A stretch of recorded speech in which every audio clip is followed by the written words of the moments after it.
Well, hello. I am just getting things set up here. Started that ring the other day. I haven't been back up here since, so I'm gonna get it done. Hi, whoever just joined me, welcome. I'm getting things set up on my computer real quick, and then I will start paying more attention to what is happening. I'm gonna remember to get both chats going this time because last time I forgot to get both chats going and I missed half my people because I was only watching one chat. So we're not going to let that happen again. And close this one. I'll just go back. And I think that was that one. So now I need this one. And pop out the chat. Hey Rachel, what's going on? Pop out the chat. Get over there. Come on. There we go. You can kind of see what I'm doing if you look. I'm on the tall, skinny monitor over there. All right. Hey, Zach, how's it going? Do click the link. Come on up. All you guys, click the link. Come on up. We can hang out. I am going to make this screen big, though, so say something in chat if you're hanging out in the basement, because I may not know. Oops, that's not the screen I wanted to make big. This is the big button. All right. So you guys can kind of see around over here. This is my vertical monitor. I have the vertical and the horizontal chat, both of them up and running. Zach and Rachel, I don't know if you guys are watching vertically or horizontally. It'd be cool if you'd tell me, though, then I know which chat is which. Although I think... Oh, no. Undo that. Dang it. Just wanted it a little bit bigger. Not all the way bigger. There we go. Same thing with this one. Just a little bit bigger. Not all the way bigger.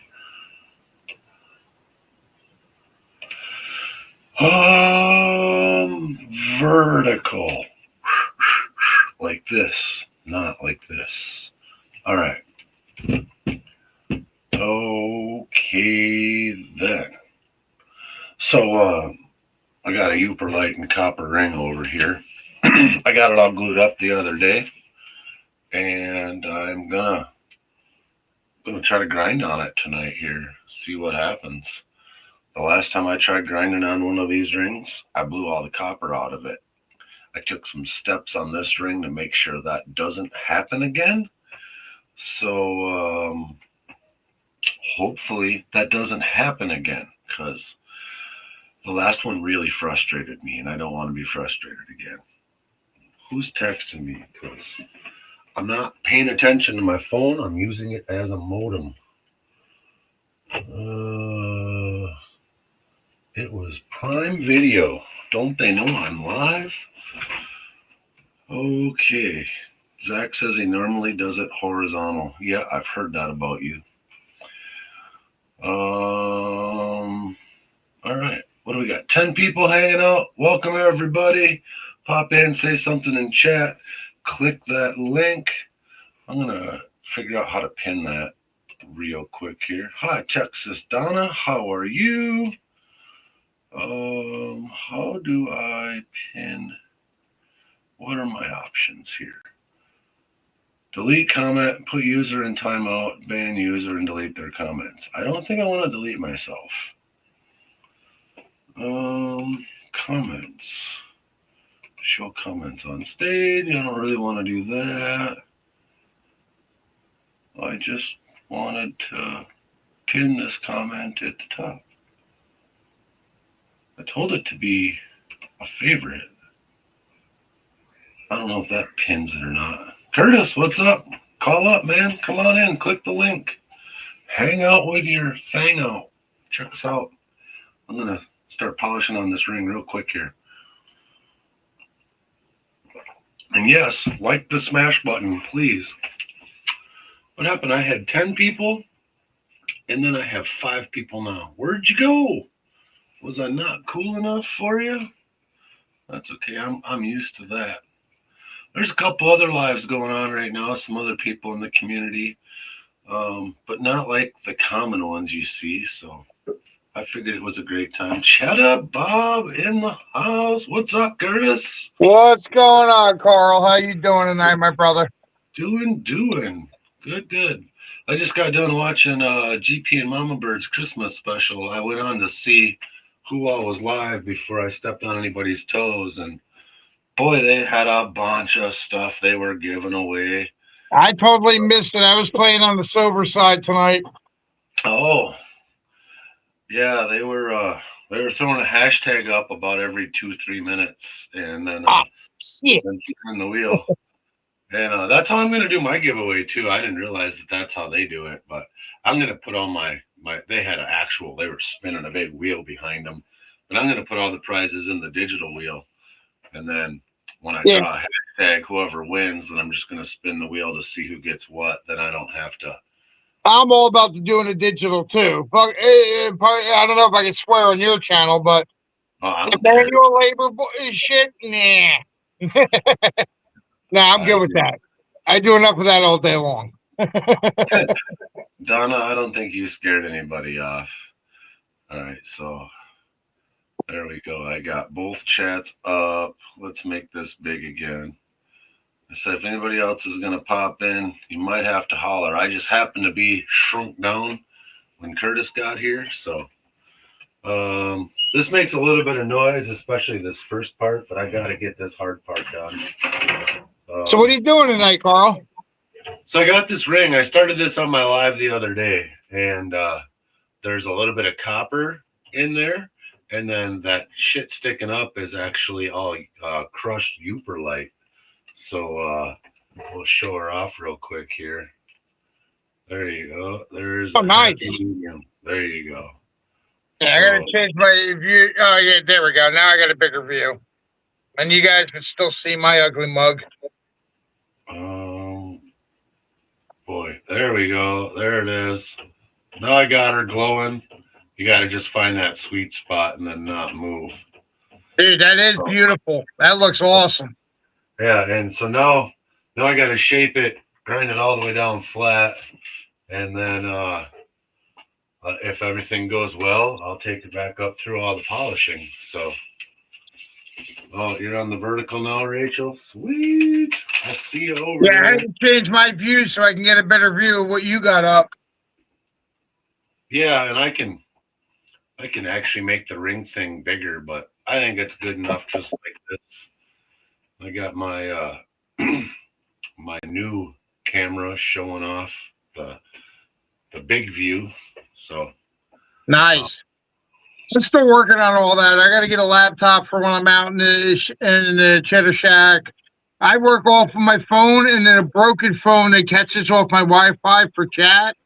That's I got to update. The new year is going to bring some new things for the shit show and the Chasing Cheddar show. Well, dude, I sent you that text to my studio so that the porn monitor, you know the one. Yeah. That's actually a touchscreen monitor that I bought a while back. So I can actually just reach over and touch that and draw on it with my finger. But I always forget and I almost never touch it. The vertical one up and down, which you guys, well, you could see it, but that's just a regular monitor and I just have it rotated and I told the computer it's up and down. And then the big one in the middle is a 32-inch LCD TV that my mom got me for Christmas 15 years ago or 20 years ago. And the computer is from Amazon. So you can get these monitors at Goodwill for $10 a piece.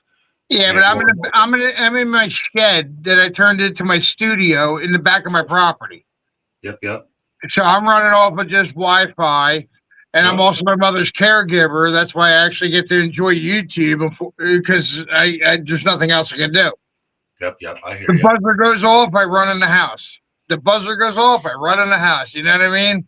I can't go far, and when I can, it's because somebody in the neighborhood came home from work and they're hanging with mom to give me a 2 to 3 hour break. That's awesome. But yeah, all I was getting at is the computer itself I'm running all that with. It was like $270, $300 on Amazon. And you can get a cheap laptop, but I was more concerned with RAM, and then I wanted a decent sized hard drive for my editing stuff. So see, for me, you're speaking Greek right now. You give me a blueprint, I can build it. You give me a computer, I can smash it. So RAM, the more RAM you have, the more operations your computer can perform per minute. Okay. So, hi Dorothy, how you doing?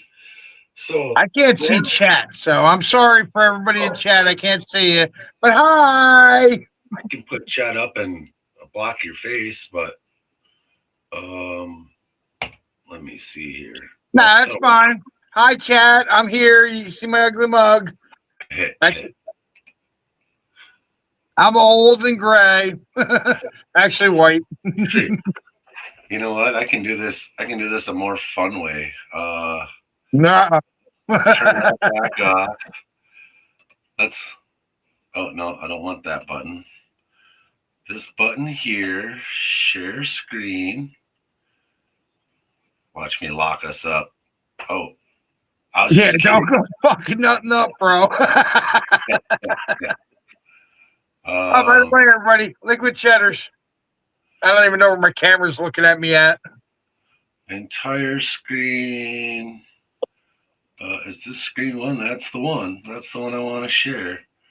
All right. No. We wanna for it up. No, this way. No, I want to see all four of us. Dang it. I was gonna say, don't put me in the front and center because that's an ugly mug. You want to keep viewers. You don't want to scare them. Yeah, that's it's doing it, but it's not doing it where it's visible enough. I was trying to actually share the real one, but all right, so let's give up. I was gonna say that right there, that'll scare. Yeah, there you go. That's better. Because if you do it any bigger with my mug, that's gonna scare people away. That's why I don't go my face on my shows. I'm trying not to scare sons of bitches away. Tall, wide, small, medium. I ain't worried about chat. I'll say hi, chat, every 15 minutes. We'll be good. You get to read it all because I'm on your show. We got a genuine superstar in the house, Carlos Cuevas. Hey, Carlos, what's up, brother? So I still got to finish the other half of your bag of dirt you sent me. That super magnetic shit. Man, works out. I'm actually, let me see if I can get this going here. I'm actually drawing. I don't know if you can see. Let me see. Where's the camera? Where's my, I got to change my camera view real quick. Give me a second. Flippy flip. Yeah, let's see if it lets me. 406. There's a link there. Not there. Let me, there we go. I'm actually drawing the first half of what I did on Carlos's, so I can redo it again. Because I know I missed a ton of shit. That is a, oh, where'd you go? I'm a shit kill wherever I go. There we go. Now I'm back. I look like a shit show. I looked up just in time to see it go away, but I did see it. Yeah, I'm drawing the first, I'd say fifth of the bag. I still have, hang on. I still have, where's the magnet? A decent amount of his bag left that's sitting on a magnet. That's how much magnetics are in it. That's funny. You know what I got? Crazy. Oh, my God, fell down. You know what I got from North Carolina? Carlos, you'll like this. My daughter was supposed to take this and do something with it, but I have 4 of these. This is just straight clay. We spent half of the day rubbing this stuff back and forth on the classifier before we finally gave up on it and just brought clumps. So I'm sure if you liquefied this clay, there's still gold in it. But I'll take some. I, I'll I send you told the my gold daughter, back. I told my daughter, take it all to school and make something in art class with it, cook it in the kiln. And oh my God, does that stink? Oh, that means there's money in that some bitch, It bro. smells just like the creek. Oh boy. If it stinks, that equals money. Actually, yeah. But yeah, I got 3 or 4 of them Ziploc bags of that clay, and one of these days I'll get them all cleaned up. And I don't know. My daughter was supposed to take them to art class, and I was like, "Yeah, go take these and make something," because she was coming home with different art projects all the time. She made us a pickle. It sits down on the TV. It's about this big, and it's all clay, ceramic, whatever you call it, porcelain, Nice. and Nice. it's a pickle, and it's really nice looking pickle. But See, that's one thing I don't have. I got inherited kids, but they're all adults now. I don't. yeah, I've never had any of my own, and it's a regret I have. But I don't regret anything in my life because I chose to take care of my elderly family and whatnot, and I'm still doing it. So it is what it is. Life goes on, and I found YouTube, found all you fuckers on the gold, the silver, and it's brightened my life more than anybody will ever know.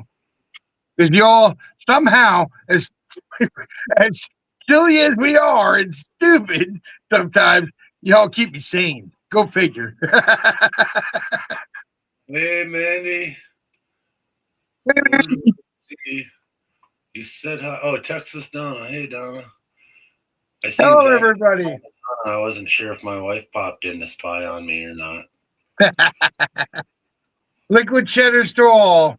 Oh yeah, liquid cheddars. But I'm gonna make a little bit of noise for a second here because I got to get this hard part done, and then the rest of it's kind of noisy, but not as noisy as this part's gonna be. Go ahead, do what you got to do, bro. I appreciate you letting me pop up on your show. Entertain yourselves for a minute. I gotta. Oh, I could do that easily. So, can I promote Sunday's show? That is not fast enough. There That's she not too goes. bad.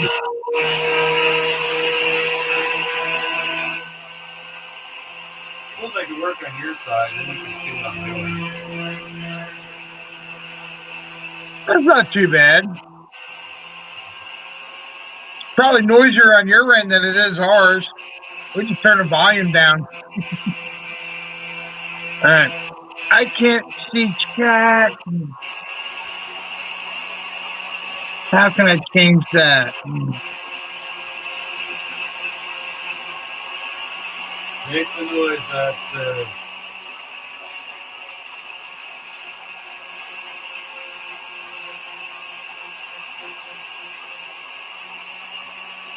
This part really doesn't take that long, but your for like overall is fairly soft.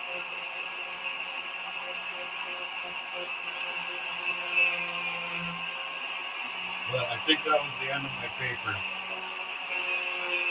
Oh, no, she's still digging.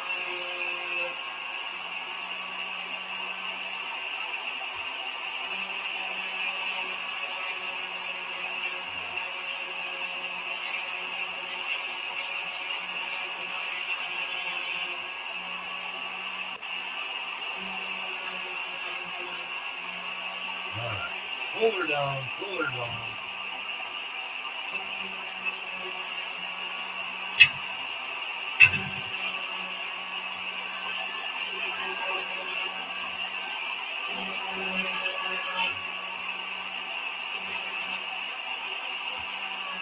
Well, that went pretty quick. Oh, where'd Curtis go? I lost him. Yeah, promote your live. Good night there. Make the noise.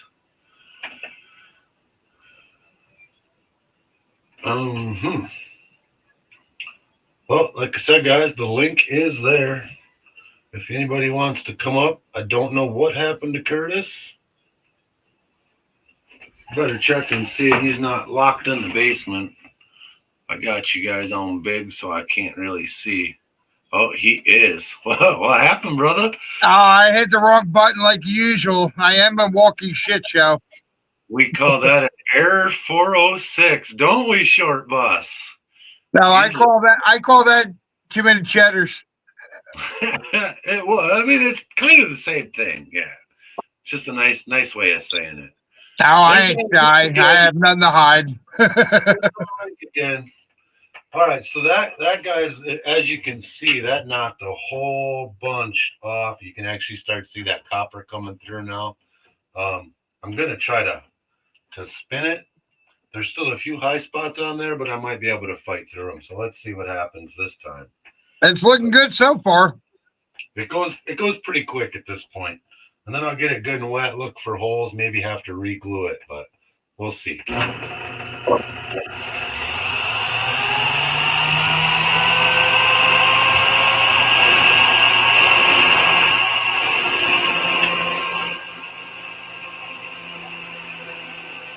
That's what we call some rough love right there. You got to rough it up to love it.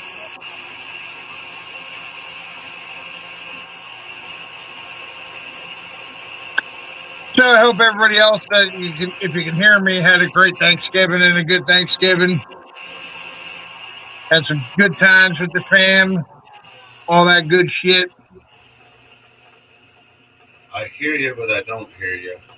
No, I know. I was talking to chat, hoping they can hear me, because you're actually not that loud on my end. Okay, cool. Then the chat should be able to hear you then. I'm hoping, because I am a loud and obnoxious son of a bitch. By the way, happy chatters. Where's the camera? I just saw it. There it is. Happy chatters. So that did take a bunch more down. Now you're making a ring? Yeah. So these blanks start out. Oh, I might have one handy here.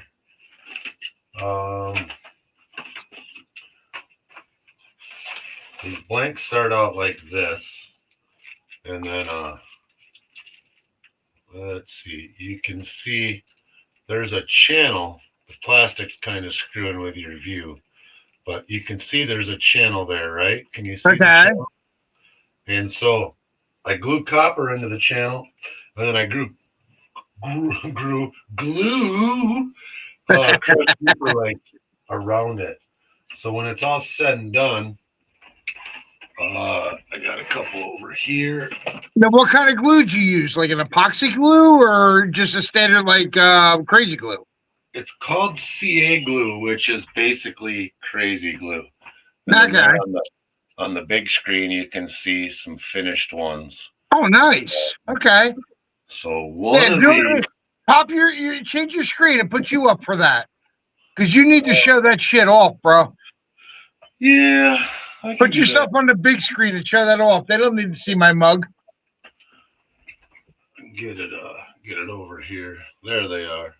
And a lot of people in chat have seen these rings before, but yeah, they're beautiful.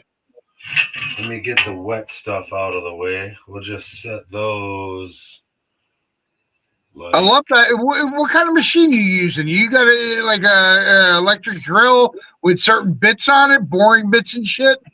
So this is honestly, it's a drill press that's supposed to be in the upright position. Oh, and okay.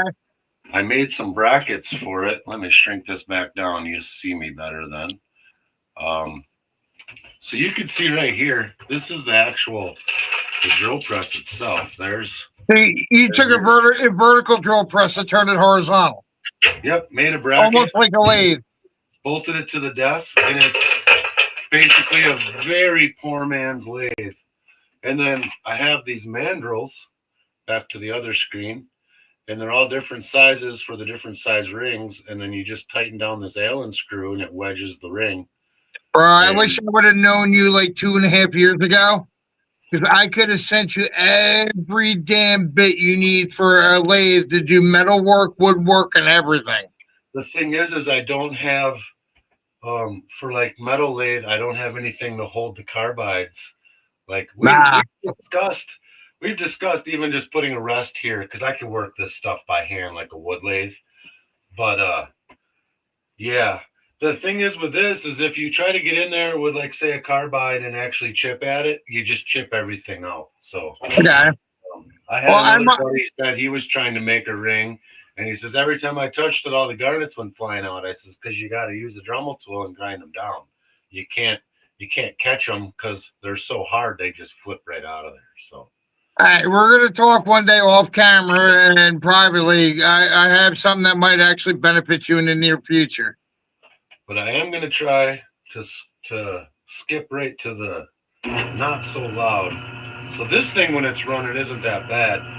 I just dumped this whole sheet of sandpaper in the water, and then Yeah, you wet sand it. 60 grit. You can hear it's pretty aggressive. But, and I'll be able to tell after this piece if I got to get back after it with the grinder if this is going to be good enough. Donna, you have a good night. I don't know how long ago you said you were leaving, but I'm not even looking at the ring. I'm doing this by feel, and I'm looking over here at the computer.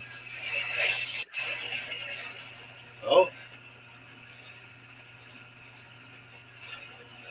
Like Ross I can't Perot touch my phone, man. Every time I touch my phone, I dump out. Thanks, Dorothy. Hi, Dorothy. It's no, I don't think Dorothy's leaving. She was just saying the rings are nice. Hi, chat and everybody there because I can't see chat on my phone. As you can tell, when I touch something, I disappear. Shit show that's me. Yes, I told him, Stacy, that's an Air 406. I got that link up, Stacy. Come on up. Bring the grandkids. We don't care. Bring the beer. The more the merrier. I got a good beard going, and it's full of beer. Well,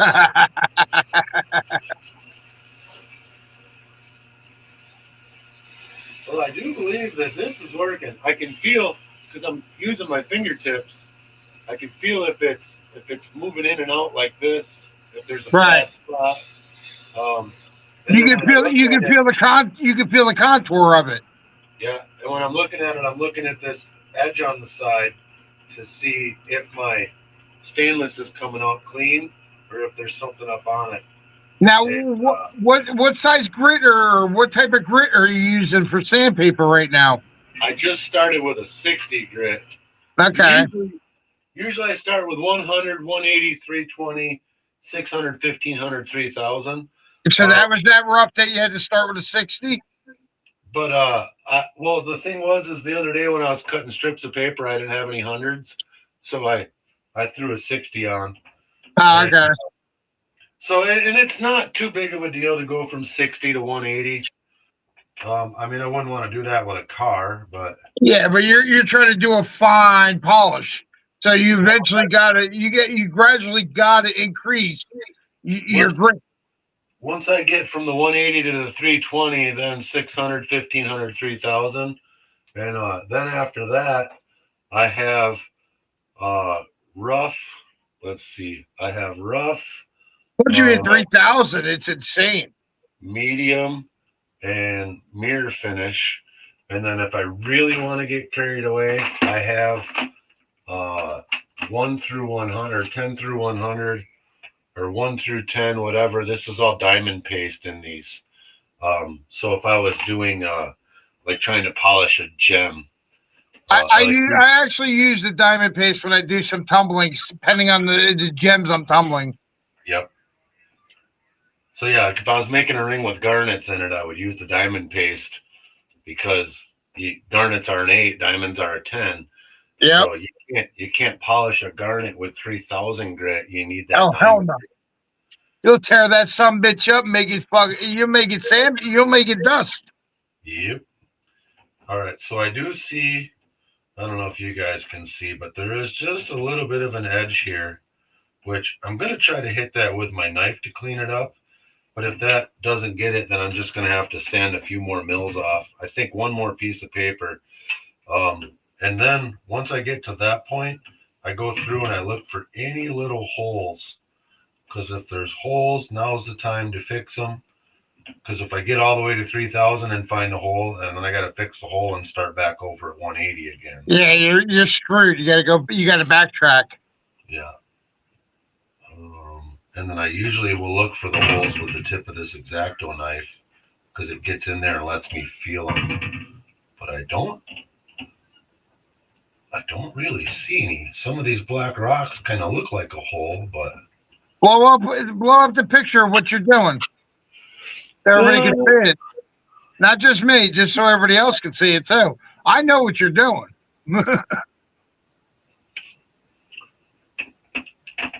And then let's go ahead and shut that light off. I know there's going to be a sweet spot where that'll really show, but there you can kind of see them Uper lights doing what they do. Oh, yeah, they're shining nice.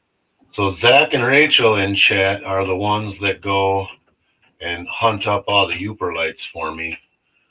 And, I've never come across one that I know of yet. Well, and you buy one. You're by Erie, right? No, I'm in Jersey. I go up to Erie occasionally, but I'm about an hour east of Lake Erie on the eastern side. But me and my buddy have been talking. Well, minus now it's winter, but when we go up in the spring and the summer and whatnot, when it thaws, I'm going to start. I already told him, I was like, we're staying for 2 nights. I'm going out to Lake Erie. There's black sands I need, and there's Uber lights I need. I know there's Uper lights in Superior and Michigan Lake. I can only imagine there's got to be Uper lights in Lake Erie. And you'd think there'd have to be some in Lake Ontario, but I'm not 100% sure on that. Maybe someone in chat knows better than me. But well, I've seen Gold is Where You Find It and Careless Whispers, Aaron and Cassie. I've seen them go out because they're on the Ohio side. And I've seen them go up there, and they're finding all kinds of crazy gemstones. I can only imagine what's on the New York Pensy side. One of my favorite Uper lights, and I didn't know this was a Uper light till I'd had it forever, and I accidentally hit it. But this came in my Careless Gem bag from Careless Whispers from the Mary Benefit.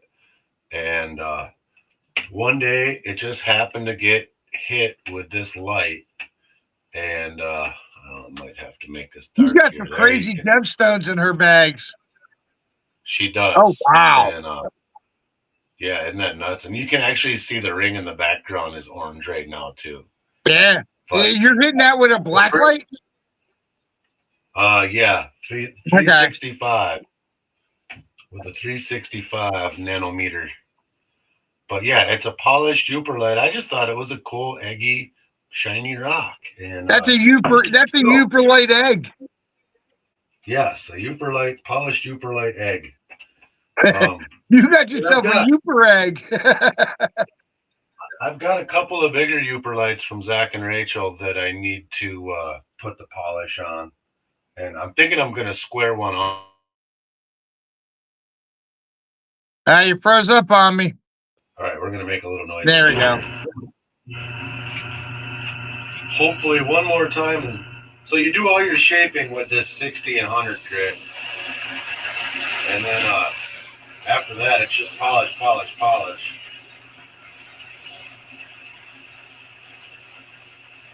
I like the way you turn the press that way and you're doing it. That's awesome. That's a good idea because I got a couple presses. I could do that with other stones I have. Yeah, I like the Uper light and copper because it's just neat. The two mix together well. I always lie and tell everyone it's real Michigan copper, right out of this piece of Romex. And then I also like Uper light and fluorite because the fluorite turns purple and the two look really cool together. Nice. Oh, I got floating heart for 10 joules. Thank you, Dorothy. I don't really know what that means yet. Like Bob said the other night, if it was available, I turned it on. Thank you for the jewels, Dorothy. Hi, chat. I can't see who's in chat because it's too small. But hello, everybody. Much love to all from the drunken cheddar tonight. Good cheddars. Well, there is something keeps catching the paper. I don't know what it is. It might be just because I'm getting it bound up, twisting it. So who all watched the new Risky Rewards tonight with Dustin Hurt and crew? Yeah, I got to catch up on a couple of the episodes. I've been kind of jammed up with the holidays last week or so since they've been on your show. I've been jammed up with life, and it kind of sucks because I'm missing so much shit. Well, I won't spoil it, but they did get in the creek with the excavator and started opening up their mine site. And yeah. Dude, that was awesome. You guys had them come up on your channel. That's crazy. Yeah, it was really cool. I wish me and Bob could pull a celebrity like that. That's why we pulled you guys. Because you're the closest thing to the celebrities that you guys get. Well, we got a couple more good ones.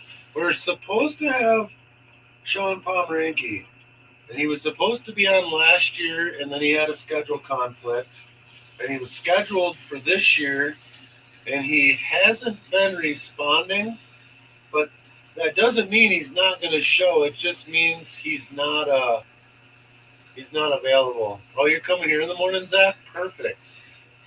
Bring warm clothes. I know when I got into Cheddar Shack tonight, it was 31 degrees, and now I'm at 56 degrees, and that's after 3.5 hours. What time is it? Yeah, three and a half hours of heating it. Yeah, I got that outdoor project. I've been building that shed. I've been getting a lot done. But this morning, I got woke up to my wife telling me that somebody ran our mailbox over last night. And we've got one of them really big mailboxes, and then it's on one of them poles that swivels back and forth. So when the snowplow comes by, it doesn't blow the mailbox over. But somebody else did. Somebody lost control and ran right down into the ditch and run it right over. Well, I don't know about you, the people around you, but around here, we learn how to drink while we drive, not drink then drive. Well, I don't so much think it was a drinking and driving. They come up, so they sand the little hill, and then just past my driveway, they start sanding again. Okay. You're up in the mountains. No, I'm not anywhere near the mountains. It's flat as could be. We got coulees here, little hills. But anyhow, they come up the little hill and then got to where the sander quit sanding, and it's really slick, and they lost it. But they totally ran my mailbox over, and so I had to get that in the garage and beat it flat again and weld the post back up. So, all right, let's take a peek. It sounds like you're going to take a ride and check the neighbors' vehicles. Well, I did that, and I'm pretty sure I know which vehicle it was. And we did call the sheriff's department. Not so much. Called the sheriff's department right away when we weren't sure if it was some punks out raising hell or if it was really an accident. And then after really looking at it, I'm pretty sure it was really an accident, but you didn't want to not report it and then find out they took out 10 more mailboxes up the street, you know? Oh, yeah, that wasn't an accident. And then, so then I went up and looking, and yeah, I'm pretty sure I knew exactly which neighbor, which truck. It was very aggressive tires, so that narrows it down. And I got a big hunk of a Ford pickup grill that was in my driveway. So, somebody was out playing mailbox baseball that night. This guy's a friend of mine. He's on my Facebook and everything, so he knows how to get a hold of me. And I'm sure the truck's got insurance on it, and he's probably going to turn it into his insurance to get it fixed. So the least he could do is be like, yeah, send my neighbor a check to replace his $250 mailbox and post I just ran over. Yeah, well, mailboxes are also a federal offense. Well, if it's on purpose. Exactly. And if he took out a bunch of them, that means one of two things: intentional or drunk. it was just mine. Like I said, we were just making sure there wasn't 10 more down the road that got took out. Because well, my wife's seen that. You know, she's a mail carrier, right? So she's got to a mailbox and it was smashed, and then got to 3 mailboxes later, it's smashed. Hey, Frenchie Frostbite, how you doing? Let me check you out quick. You're saying hi to everybody. Who is it? Frenchie.frostbite. Okay, I know Frenchie and I know Mrs. Frostbite. I don't know if they're two the same because I can't see chat if it's with their actual name or their channel name. Well, he's got a Pepe Le Pew logo, 810 subscribers, 39 videos. I'm going to go right on ahead and give him. Yeah, they're on mine. Pepe Le Pew, they're on mine. If they ain't, they are now. But I figure if you got 800 subscribers, you know what it's like to not be a jackass in chat, and you deserve a wrench. So, and you're not a troll. Yeah. Although he did say hi to 406, so I might take your wrench back.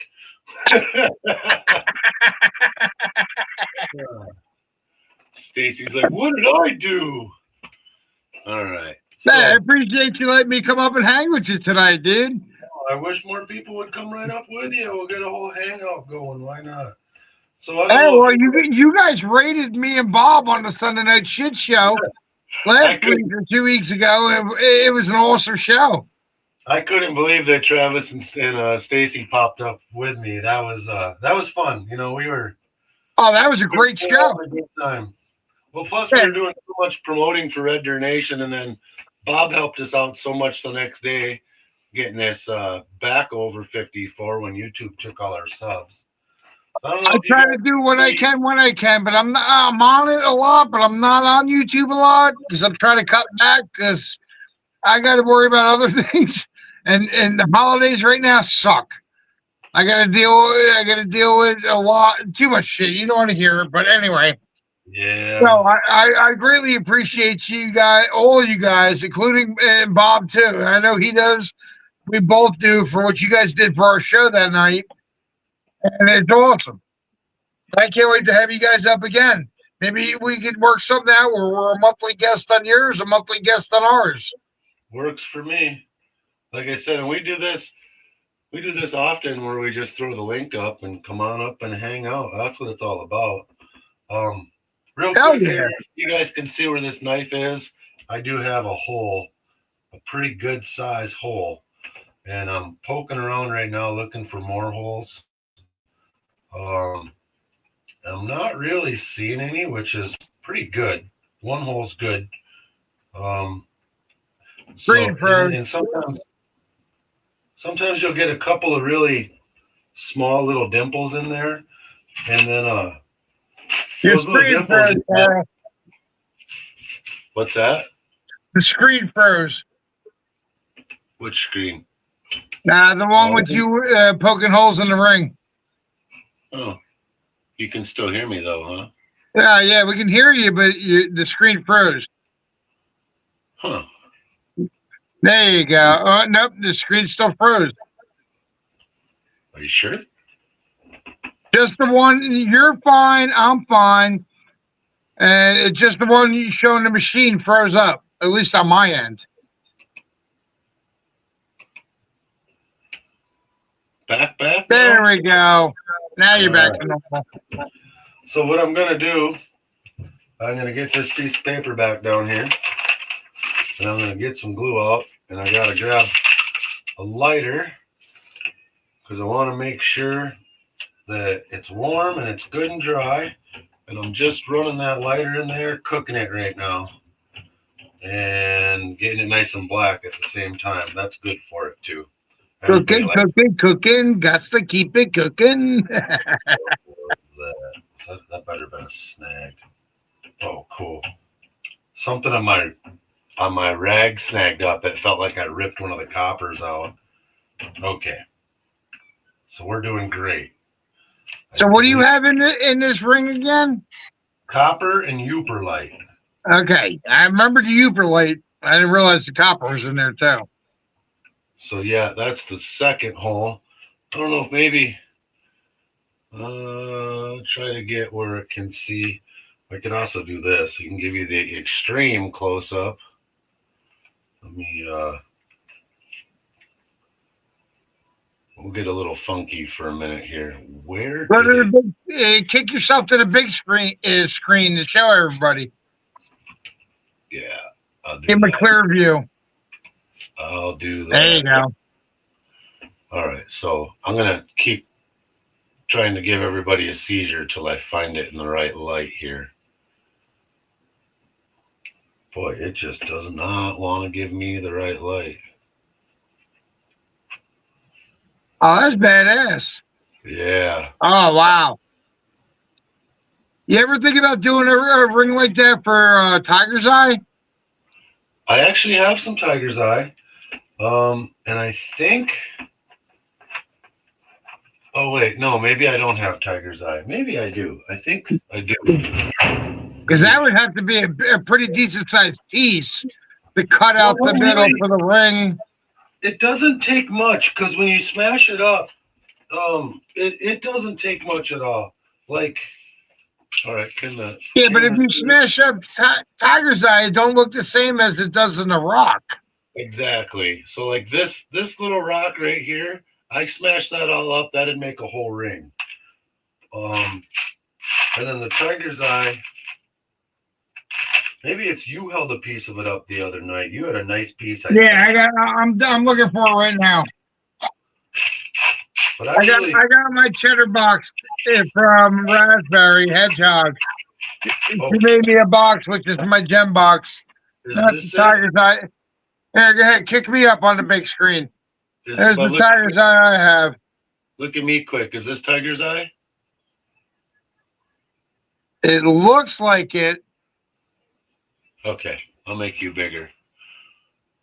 Try to make me smaller first.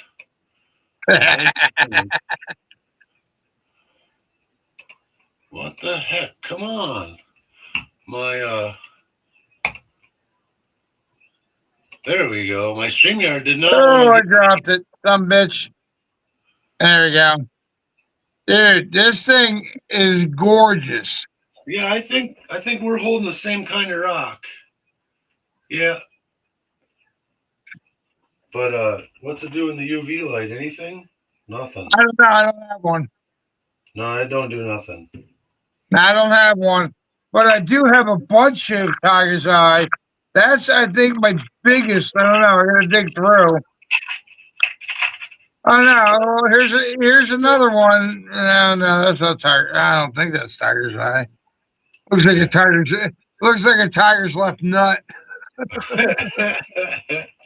Dorothy says that piece you have is gorgeous. Oh, gorgeous. I love it. And you know where I got this? I got this at RJ's Painter. Nice. Dude, that some bitch sends you a ton of gems and them painters. So that was on top, so that was the most recent one I got. I got a ton more. I just got to dig. I'm not totally sure. Yeah. Boy, it just doesn't want to show up. Like there's the other one. Here's the other one. Oh, here we go. I'll get you back. Oh, you popped right up under my finger. Oh, yeah. This thing's got some crazy color schemes going through it.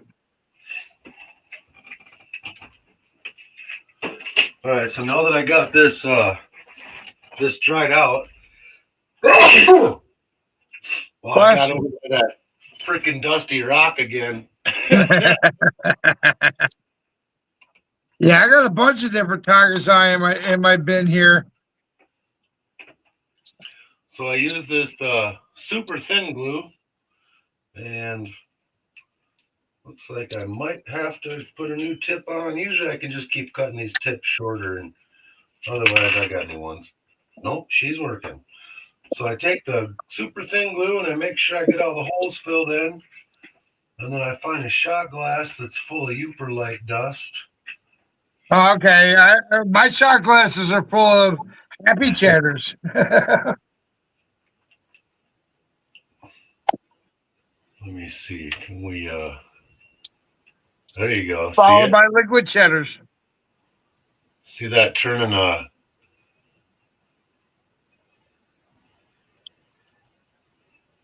Yeah, I try not to crush up the pretty stones. If they're rough, I have my own tumbler. I'll tumble them. If they're tumbled, I enjoy it. That's why they're in the cheddar box. See, the thing is I have this many that were given to me, and the guys giving them to me have 20 times this, but I can crush up these itty bitty little tiny pieces like this and smash all them up. Even these itty bitty little tiny ones like that. You can smash that up, smash up 4 or 5 of them, put it in a ring. And so I don't feel like I'm wrecking. Like, I haven't ever just grabbed a huge Uperlite and smashed it up. It's always the tiny ones. So I'm sure I'm sitting on a bunch of Uperlites, but I don't have the light to find out that they're Uperlites yet. I'm on a monthly allowance because I'm a caregiver, so I only get so much a month. And up until today, I ran out of credits on the silver shows, so now I'm just back to watching and talking with everybody. So you can get a pretty nice light on Amazon. You just want to make sure you're getting the 365 nanometer one. All right, let me write this down. Hang on, I got my notepad right next to me. I always have my notepad next to me. 365 nanometer. Yeah, NM. And so like my Uperlites, I got this one, and there's another one just like it around here somewhere. I want to say they were 30 or 40 bucks, maybe more. I don't remember, but like the light that Zach uses and the one Rachel has, those things were well over $100, and they're from the Uperlite store. And I was giving them shit about them at first, like, dude, you could have just got these Amazon ones. But his will light up a Uperlite from across the street. It's pretty sick. So for how much? They were well over $100. But like I said, mine throws a 3-inch beam on the ground. His throws like a 12-inch beam. Mine, you got to be shining at your feet. His, you can shine 8-10 feet away. Oh, I just need one to shine on the stones I have in my hand. Zach says $395. I might be wrong with $365. $395. Well, I got a note made. It's on my post-it wall because I see if I can change the cameras again. I don't want to give you too much info that's on the wall, but hang on. Yeah, kicked out for a sec. Nope. Change them. Let's see. Turn it back on there. So I got my post-it wall. That's my note wall. I keep notes for everything, so when I go in the house, and I have what I call my channel Bible with me tonight. I started carrying it around, all the post-its that go on the Bible. And when I get up in the morning, I'll go through everything, mail everybody, email everybody. Well, I hope that was powdery enough to fill that hole in. But so now I can't work on the ring anymore for a good 20 minutes. All right, so let's shoot the shit then. They make that's awesome what you're doing right now, dude. I've never seen somebody make a ring on live. They do make, or I do have a spray I can spray on it that'll accelerate the glue, but the spray where it gets send me a link. Cat not working. What now? I'm just gonna hit paste again. I think he asked for a link. So let me ask you something, Carl. If I send you, we'll talk offline on the amounts and whatnot. But if I send you silver and garnets, polished garnets, you can make me a nice ring. Probably. If I Yeah. give it, and I'll send you my ring size too. I would like to. I would probably practice with my garnets first. Now that so I haven't tried to put any garnets in a ring in a while. But I have a little bit better understanding of what I'm doing now. Okay. So, I mean, my birthstone's emerald. And I'm not sending emeralds anywhere because I can't afford to buy emeralds. you hit that link and it takes you to your channel. Well, that's the link Curtis hit. All right. Let me look again, Stacy. Shit. If you had keys, you could just let yourself in the back door. Yeah, what the fuck, Stacy? Put the papa down and come up and play. I don't know. Oh, Zach's in the background. It worked for Zach, Stacy. Come up, wherever you are. How you doing, buddy? Yeah, Stacy. Pretty good. How are you? What's up, my brother? You're clicking it wrong, Stacy. You're Pretty clicking good. it. How are you? You look like Papa Smurf right now without the beard. Yeah, he's all blue. You're definitely blue. Oh, that's for my phone screen. You need some better lighting. Oh, You're still a Smurf. Now you're dark. guys, I'm still here. I'm just. I suppose I'm not here. Hold on.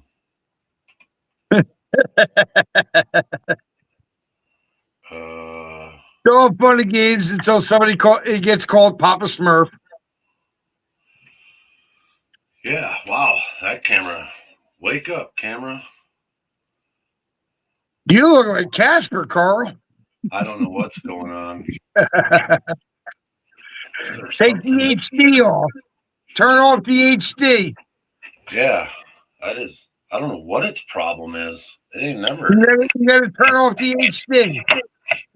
Go to 720 instead of the higher ones. Yeah, no, it's Because I'm on 720 and I look as ugly as normal when I look in the mirror. It's the same thing that it always is. So I want my good camera back, but I told it to do something different and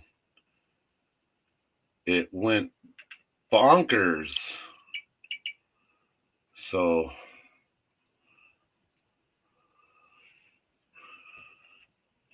we see the beer belly.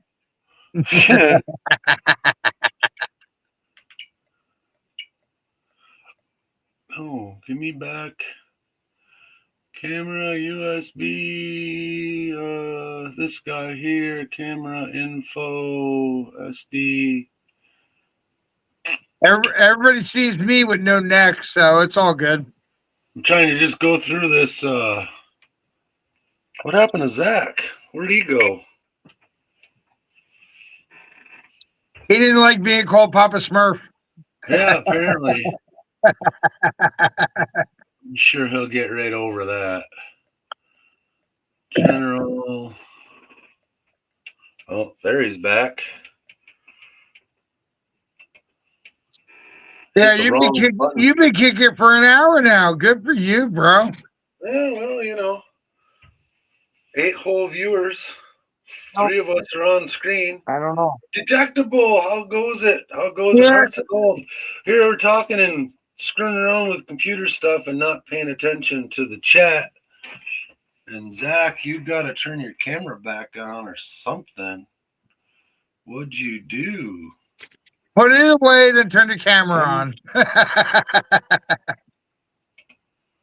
But yeah, and why this camera is full on. There you go. You're not Papa Smurf no more. There we go. Stacy got the right. Here we go. Everybody's in the house now. Now it's a party. All the dicks are hanging out in here. Yeah. Well, I'm an asshole. Get it right, because my friends all call me Kurt Ass.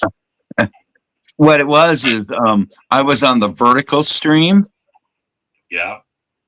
and you'd hit the link and it would take me to your channel. And then so I just finally hit the live on your channel and then it went to the chat and it hit that link and it came right up. Go figure. Because the link should have just took you where the link takes you. Well, it took me right to your channel on the vertical stream. I was just about going to send it to you in a text message because then it would have got you. Right. I'm not the only one that has problems with this technology. Error 406. I was half wondering with your issue with StreamYard if you're creating a recording. Well, I'm trying to get the thing to work. Live. Oh, there's Now, that. Tara, I've gone through all my StreamYard shit. I tried reprogramming everything, and all it does is just come up as record. Yeah, I must have pissed in their Wheaties or something, and it is what it is. Whatever. Me and Bob are working on something, and we'll see if we can change my aspect. If not, then fuck StreamYard. We'll go to something different. I got this switch into webcam mode. Do you turn chat off? I did. I can turn it back on. Okay, yeah, because I can't see chat. I'm on my phone. I have it on the. You can, if he's showing goodies, you can move me behind chat. Tara, you look like Casper the Ghost. I know, and I don't know why that camera is overmodulating, but let's see if I get this camera to work like it's supposed to again. It ain't even showing up. You look like Casper the Friendly Ghost, bro. You got your Scully and a white face. Yeah, can't even see your mouth or your eyes. You look like Casper. Actually, you ever see the movie Powder? You look like him.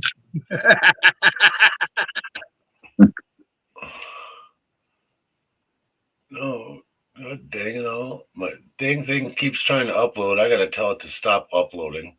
I'm glad I'm not the only one that has problems with this shit.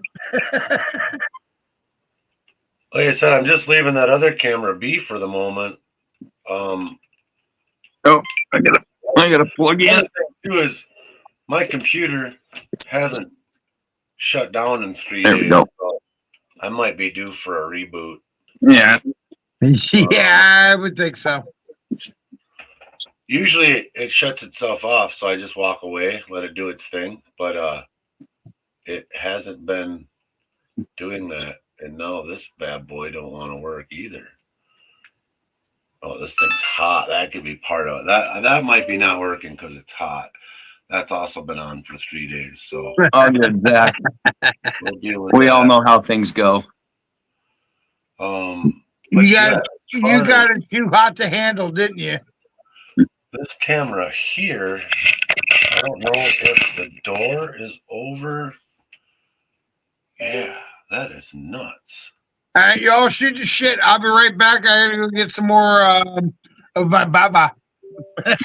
I need some more whiskey. Beverage. Yeah, a tasty beverage to boot. I'll see you all in about less than 5 minutes. No problem. Also trying to figure out why it keeps ba-doop, ba-doop, ba-doop. But I think that camera, because it's plugged in, turned back on. I didn't have any of these troubles the other day. I switched between all 3 cameras. Yeah. Zach says his phone's being dumb. He's out. Not a problem. If you're coming to see me in the morning, Zach, that's great too. But yeah, I am going to shut this off, turn it back on. No, it is definitely. I mean, this is the camera I've been using all along. So why it's whitewashing right now is totally beyond me. I don't need. There's no settings that have been changed. So I'm not going to go in and try to change any settings because I don't think that's the issue. I know. It's all good, man. can switch over to that one. Unless for some reason no, because I got all the same lighting. So yeah, I don't know. I don't know at all. Oh, that, when I was talking to you about, the glacial gold hunter. Yeah. Oh, that's a lot better. Yeah. He was saying that he didn't think he was that interesting enough. And it's like, now, wait a minute, dude.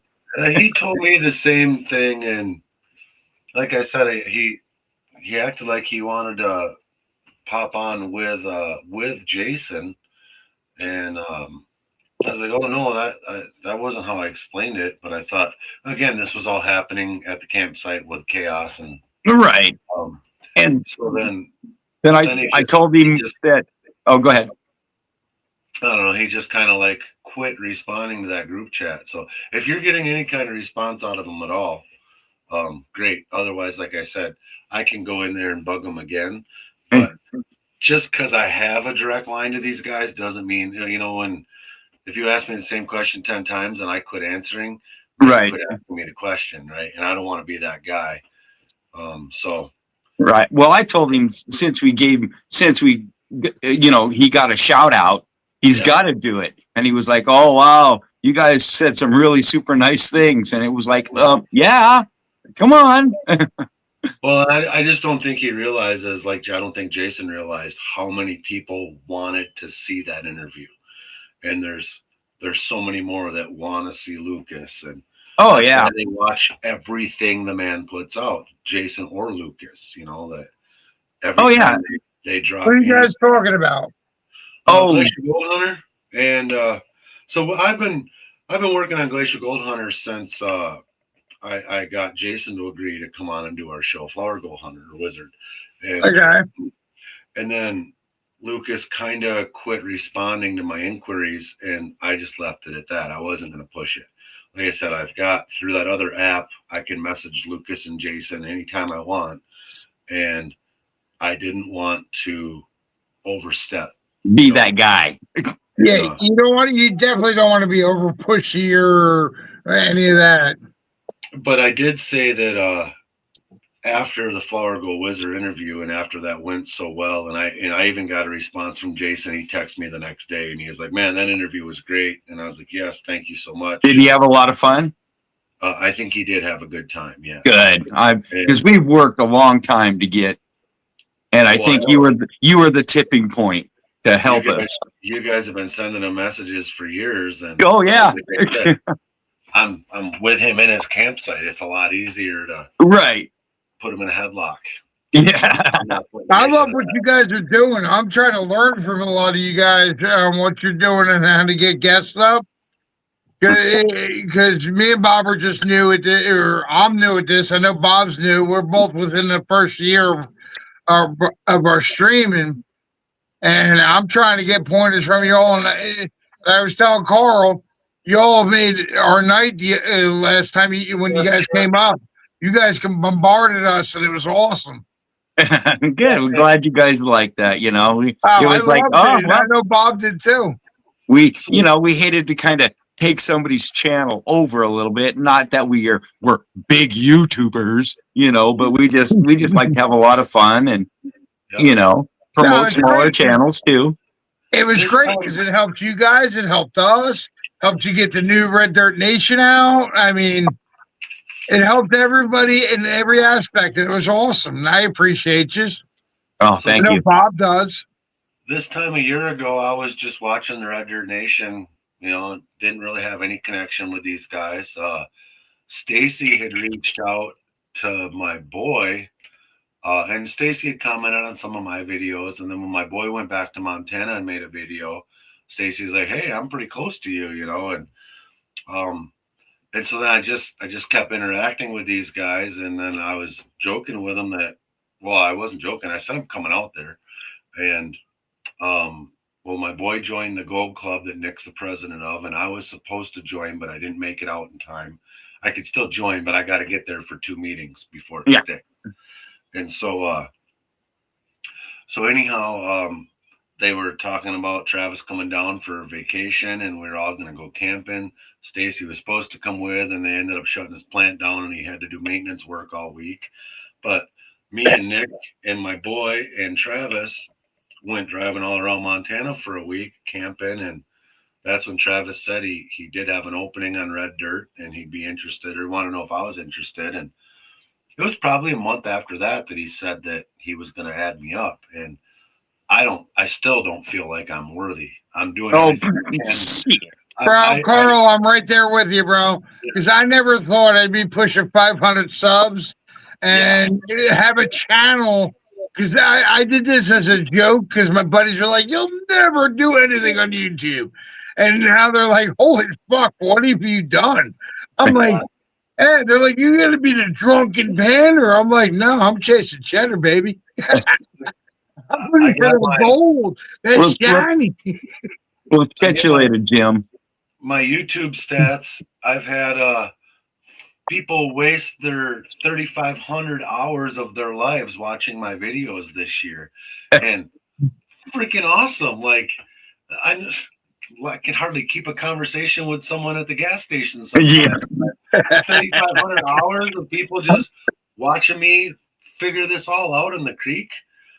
And so yeah, I'm right there with you, bro. I don't feel like I'm anybody in this. And then to be on a screen like we are right now with Todd Hoffman and with Carlos and with Dustin and with even with Jason. Oh yeah, you guys are killing it. Yeah, so it's like I said, I'm not worthy. And even I've been in a couple of off YouTube private chats where Kayla Johansson was there, and I still was just like, I'm not worthy, and so much fun. And like when bro, Carl, that's how I feel every day. Because Bob asked me if we wanted to do a show, and I'm like, yeah, let's do a Sunday night shit show. And he's just like, okay, and it's taken off. This Sunday will be our 11th show. Nice. And he's like, wait, we're double digits already? We've been doing it that long? I'm like, yeah, we're just going to continue to do it. And it's been great. And you guys coming up last week or the week before, dude, I got so much shit going on. I forget what it was last week. I think it was last week. But you guys were a huge boost to us, and we appreciate you. Oh, yeah. I've been talking back and forth with a lot of you guys for a while. Well, and you know, I don't get it a lot. Like the guys that are just washing pay dirts, like Bob when he first started out. I was like, what is the fascination with this? But people like hanging out in the chat, and then at the end he shakes up a little bit of gold in a pile, and it's the one thing where it doesn't matter where we're at, whether it's a pay dirt bag or if you're standing next to me in the creek. If you reach down and pick up a chunk of gold, everybody in the area is happy for you. If I get a chubby to boot. We're like anything else in life, everybody makes it a competition and that cocksucker so and so, he gets all the luck, la la la la la. No, I see James find the biggest piece of gold for the weekend. I want to go dig more because I know there's a potential there's more of it down there, you know? Oh yeah. And then my favorite thing is like the newbie that their first time on the gold club claim, you know, they show up with their shiny new pan and their sluice box and their new shovel with the little tag and all that, and we show up with our ratty old beat up equipment, and you can just see the look on their face there. It's that well, you know what I mean, Carl. Oh yeah. And everybody just kind of sees them, and then it's like, oh, hey, come here. And well, like when I first showed up by Jason, I didn't have a strong enough brake to bend the piece of metal that I had to make my sluice box because I planned on showing up with a nice box. Jason had a map for me. So I show up with this rickety tin sluice that's still in my backpack. I still take that out. And it was like 6 feet long when I showed up. It had a big wide flare. It was really long. And Jason gives me this 16-inch mat. And I took it to Dave V. And Dave's the one with the mine and Butte. And because Jason was busy. I walked up to him after getting ridiculed by everybody, and I had my big scissors, my big metal shears. I said, "Show me where, Dave. You point your finger, and that's where I'm cutting it." And I cut it top and bottom. And actually, it was a little longer. I've cut it shorter since then because I had another safety mat behind it. But even being that new guy with that pile of crap, everybody was so helpful. And Oh, yeah. then the next weekend, I just happened to go back, and Jason was there. And that's when he kind of took some one-on-one time with me, gave me that panning lesson I've talked about so many times. Uh-huh. And then he took me over. And well, first he took my shovel, he dug a hole, he pulled it up, panned it out in front of me. Go, go, go, go, go. He's like, see, toss that. You find your own. But then he took me down where he was at and said, dig in here. And I was like, man, I just don't want to be in everybody's ass. He says, there's room, get down here. And I mean, it was just like that. And in any other group setting like that, when you're doing anything else in society, everybody wants you. No, you go over there. This is my spot. Yeah, get away. Yeah, this is my area. What I love about what you just said is he took it, showed you there's gold there, threw it, said, find your own now. Yep. That's the way to go. Or that day that, the fish he eats for a day. Or that day that, a seasoned member just can't get their sluice to run right that one day. Oh, yeah. We've all had that. And somebody walks over and goes over there and shuffles it around, puts a rock or two here and there. And then pretty soon everybody's running good. Everybody's running great. And everybody's having a great time. Rocks are thrown. And yeah. I found gold Jersey, but it's not enough to go buy ramen noodles with yet. But I'm still finding it because I'm in the Pine Barrens. There is no gold anywhere here, but I'm finding it a little here, a little there. Hey. Nothing to write home about. It's enough to keep me intrigued, and that's why I went out and saw Bob at B&B up in Pensy. And from there, now I'm like, okay, I'm going to go to. Because I do actually have property in North Carolina, about 40 minutes from Thermal City. So I'm like, I lived down there for years, and I never knew about Thermal City because I didn't know about this till I had my surgery in February. I had carotid artery surgery, so I couldn't do shit but watch YouTube. Mm-hmm. Come March, I started putting together buying pay dirts. And I'm like, fuck it, I'm going to put a YouTube channel out. And my friends are like, oh, you're not going to go nowhere. Now they're like, holy shit. My one buddy's sponsoring me, pays for all my stickers, covers that. And I'm like, yeah, I told you I was going to make traction. I'm a funny son bitch. Drunk, sober, don't matter. Look at the people from the other channels that'll donate to your channel. Like, here, take this, add it to whatever you're doing, add it to your giveaway, use it for yourself, or the people like with the Red Dirt Nation that have just given and given and given. We've raised so much money to help Mary. We raised all that money to help Nick and Scrappy. That's the part of it that just amazes me. That's where I love being a part of this. Oh, yeah. This community is nothing but loving, giving, and just mad respect. And I love and appreciate it. It's not just gold. It's silver. There's so many others that are the same way, but gold and silver, the shiny, and copper. Because I hate to say it, but I do give a lot of copper away. Copper's cool. And they're beautiful. They're gorgeous, but it's all about the shiny. And people love. Everybody wants free shit. Don't get me wrong, but if they love your content, they're going to stick around because they don't know if you're going to give something away. Like, towards the end of my show, occasionally I'd be like, bang, pick a number between 1 and 50. Give a copper round away. And they're just like, okay. It's not about the gibbies. It's about the community. Well, it's I try to give back, and I want those that are involved in my site to gain.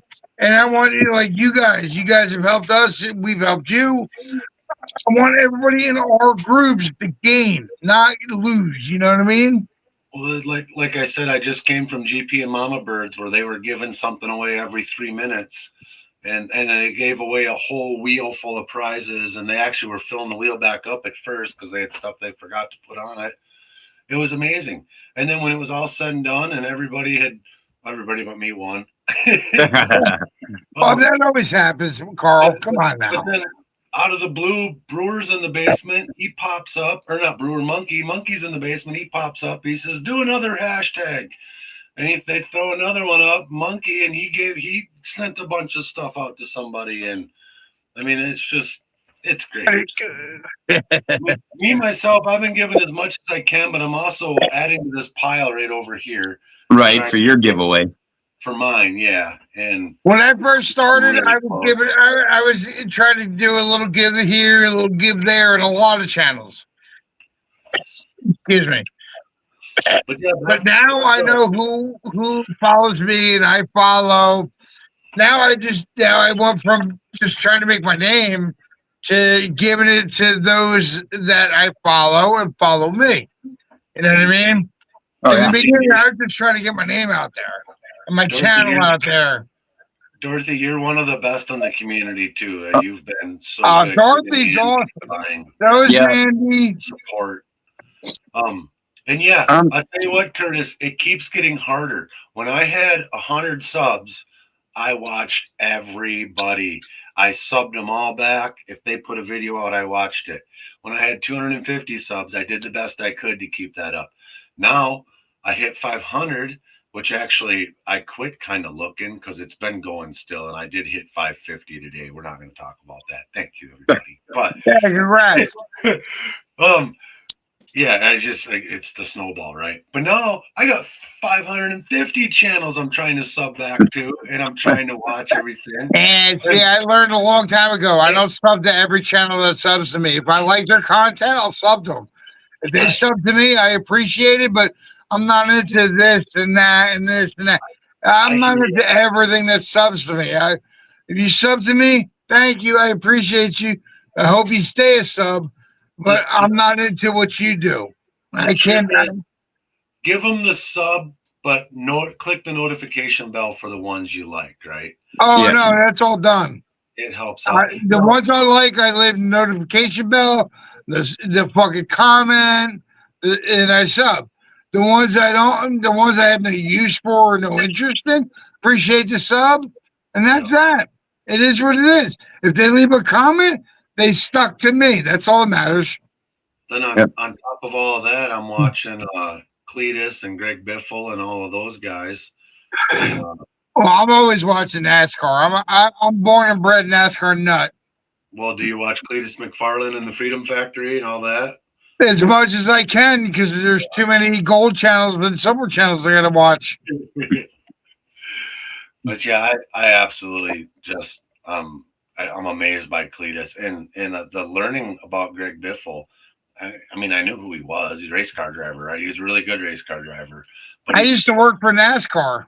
He's such a badass humanitarian, and that's I think why I like Cletus so much. Plus, he's a pilot. He hangs out with all these other guys, and the stuff that they did in North Carolina after Helene. Oh yeah, no, yeah. I understand with the landslides over Nashville and everything. Yeah, I'm there with you. I used to work for NASCAR for 5 years. Yeah, but Biffle organized and brought in more supplies a week and a half before the National Guard even started showing up. Bellows Forge, how you doing, sir? What's up, Bellows? Bellows says hello. Carl. Hello.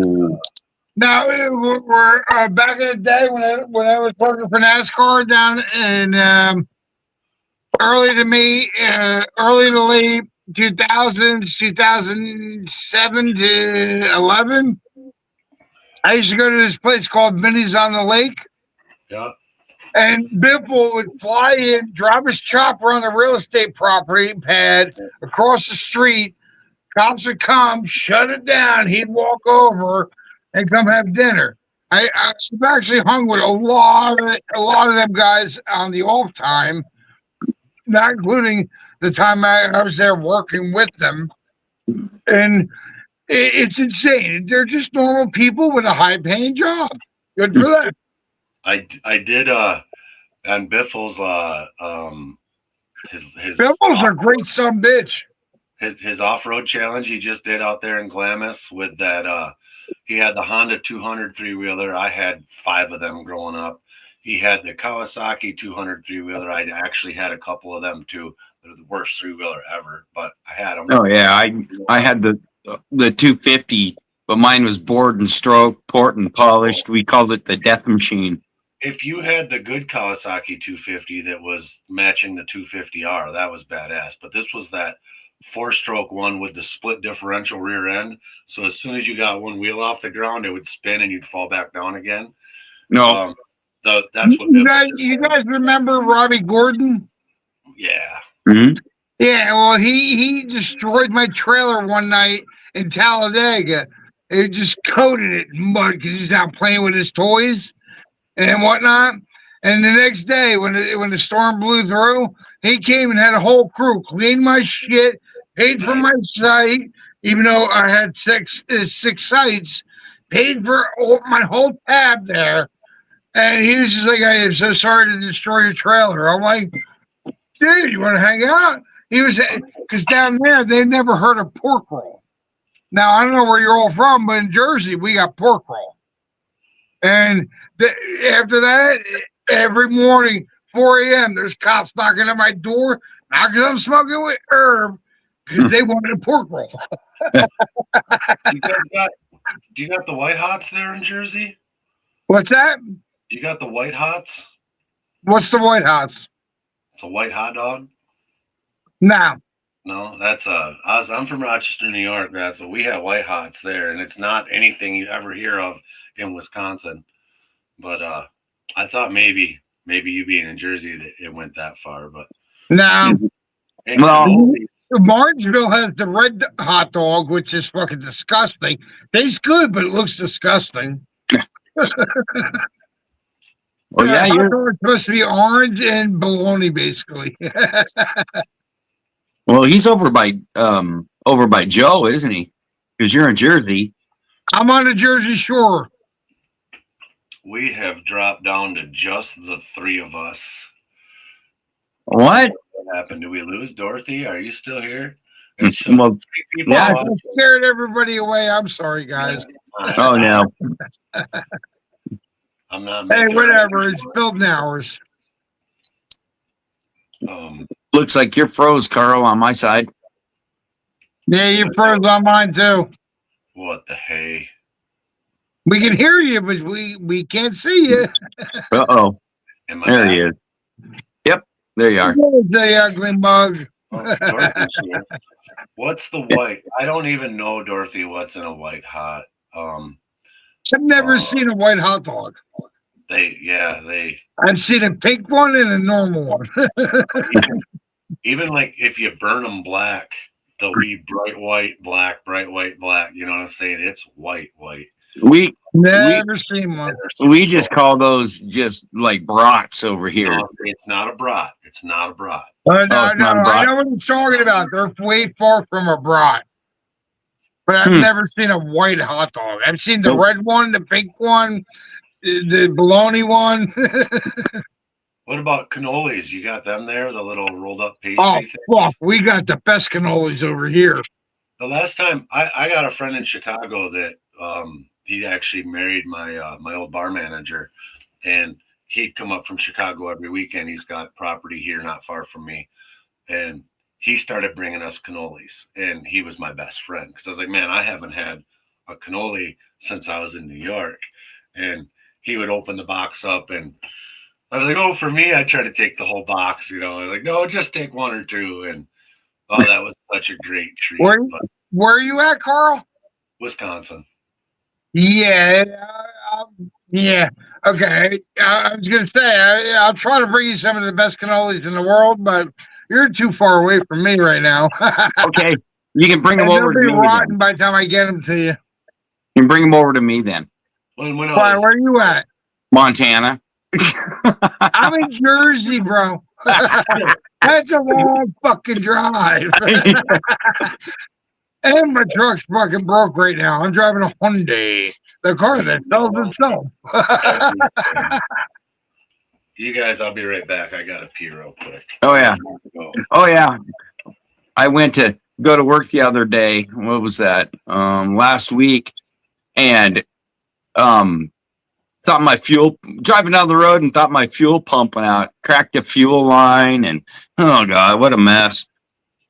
I got an 06 Chevy Silverado, blew the fuel lines out, both intake and outtake. Plus, I got a where they're blown out is at the fuel cell connection going into the fuel tank. Oh yeah. No, it gets better. It happened right after I put the 48 gallons of diesel in it. No. I'm not dropping a 48-gallon tank. I'd rather take the bed off and work that way. But no, because they want $4,000 to fix the fucking thing. A long time ago, I had to change my fuel pump, and I wasn't going to drop a fuel tank, and I wasn't going to pull a bed off. I watched the YouTube University video and got a few measurements. Now I got a flap door in the bed of my truck that I open up, and there's there's the top of my fuel tank. I can change a fuel pump in about then I put a topper on it, and now I have a camper in it. So now the bed is right there. So I have to pull like part of the bed up to fix it. But yeah, I can change a fuel pump if I had to. No bed or nothing. I could change a fuel pump in about mine's a diesel. My fuel pump's in the front of the truck. So the lines, my truck's 32 and change feet long. Because I got a full crew cab, full 8-foot bed, all that bullshit. I got the biggest 3500 you could buy because I was an asshole back in 06. So I had the money. So now I'm paying the price. I had the front end done. It cost me almost $9,000. I had the fucking water pump done. Cost me almost $3,000. And I'm like, okay. Well, my truck's 20. It turned 20. Wait, let me look at the calendar. 2 weeks ago, my truck turned 20 years old. What year is it? 06. It was manufactured in 05, but it's an 06. I'm driving a 98 Dodge Gasser. Yeah, but up here they don't work on any vehicle over 15 years old until they opened the hood of my truck and got under and they're like, "Fuck, you maintain your truck." I'm like, "What do you mean?" They're like, "Everything's brand new except the problem you're having." I'm like, "Yeah." They're like, "We can fix it for you." That's good, done. Another $4,000 out the door, but it's way better.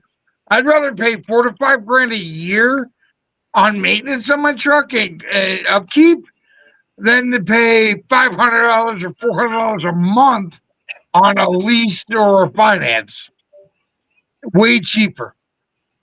Even though I'm paying $4.50 to $5 a gallon of diesel, but yeah, I'd like my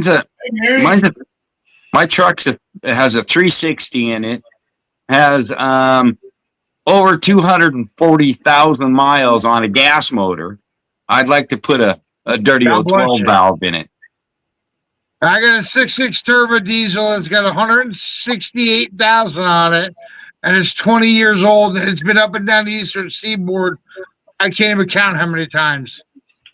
It was my highway truck. It can hold my trailers, all my race cars, all that shit. Whoa, now it's just sitting in my driveway, just draining diesel. Oh, Mary's in the chat. Watch out, guys. Yeah. Mary, yeah. Mary. Who? Mary who? What's this, Mary? Yeah. Hey, Justin. Mary who? Is that what my cheese head looks like? Yeah, that's what she looks like. Mary. I love you, Mary. Look, you get to see your favorite cheese head. Here I am. Mary's an awesome woman. I'm going to try to put this back where it's supposed to be.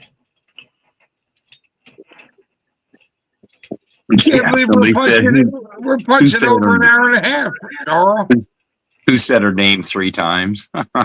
Mary, Mary, Mary. Cheesehead, quite contrary. I can't see chat. Sorry, Mary. So I'm just gonna rattle. Drew's in the chat. Justin's in the chat. Here's to you, Mary. Is that? Nope, that is not good. It's up too tall. I got my good camera to come back on. It appears to have cooled down, and that is a much better picture. Yeah, you're not whitewashed out. Well, the other one stopped whitewashing me, but You're so fucking ugly, but your camera view's looking better. I like this one because it's got the face tracking. It's supposed to be face tracking anyway. Yeah. It ain't tracking shit. It is not. Oh, there, now it's tracking. Well, There you go. There we go. Now you're getting interruptions and stagger and all that. Hey, Modern Michigan Prospector, how you doing? All is great. how's it going, man? Mary, I had it on, and then halfway through the live, it quit working. Welcome everybody to the Friday Night Freak Show. There you go, Carl. There's your Friday night name. Friday Night Freak Show. You never know what freak's coming up. I could try to sand on that thing now. It's definitely been long enough. I wanted to get that ring done. That's a size 8, Stacy. Oh, is it? It is, yeah. You might have to do some horse trading. I got to get one more done, but I gotta get my rings, my finger size, so I can have him make me a couple. And I'll send him all the garnets that I have. Oh, I think I will. Let's see here. Add this guy back to the stage. There we go. Might as well give it a shot. See what happens. All right, I'll be right back. I gotta hit the bathroom. All right. I'm just going to spin this up, and hopefully I can take it down with. don't get nothing on the seat or the rim.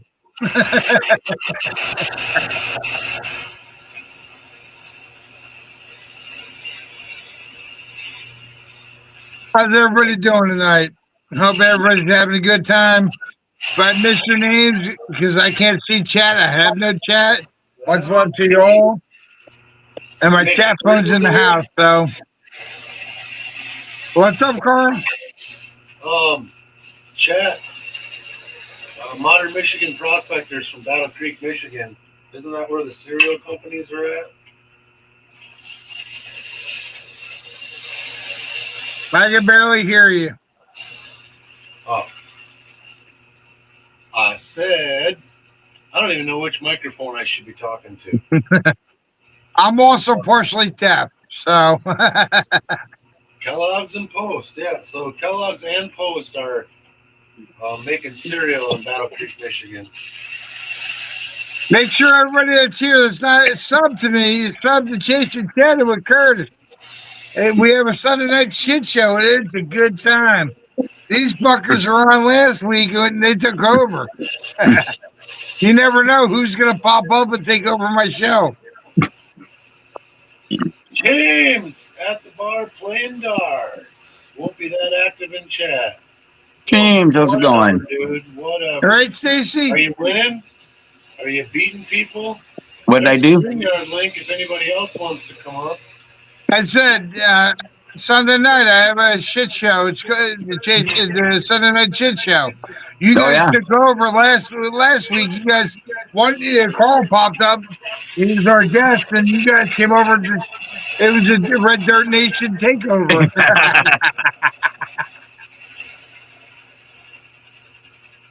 We had a great time. You guys support us, we support you. It's great.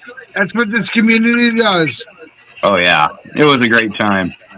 I'm glad. We'll That was fucking see awesome. you there. We'll see you there next Sunday. Well, I think I got her this time. This Sunday we got Bill Snodgrass as our special guest. Nice. New Year's Eve. Now here, this gets you guys all going. New Year's Eve we have Bear and Annie coming up for our special guest for the New Year's Eve the New Year's Eve shit show. Yeah, Bear I can't plan that far Prospecting, Bear ahead. and Annie are coming up. Yeah, we travel in packs. All right. Oh, what yeah. do we got here? I'm trying to merge silver and gold together so it makes everybody happy because we all love shiny. Who That we doesn't love do. this shiny? I mean, come on. I don't see the hole anymore. I think I got the hole filled in. Sorry to hear that.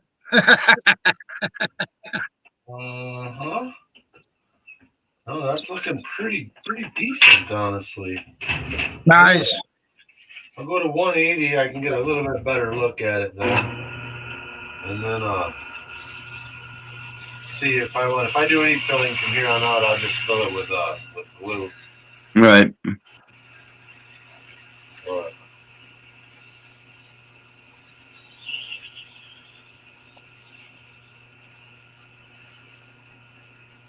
All right. I love you guys. Appreciate y'all. Much love to each and everyone that's here in chat that I can't see.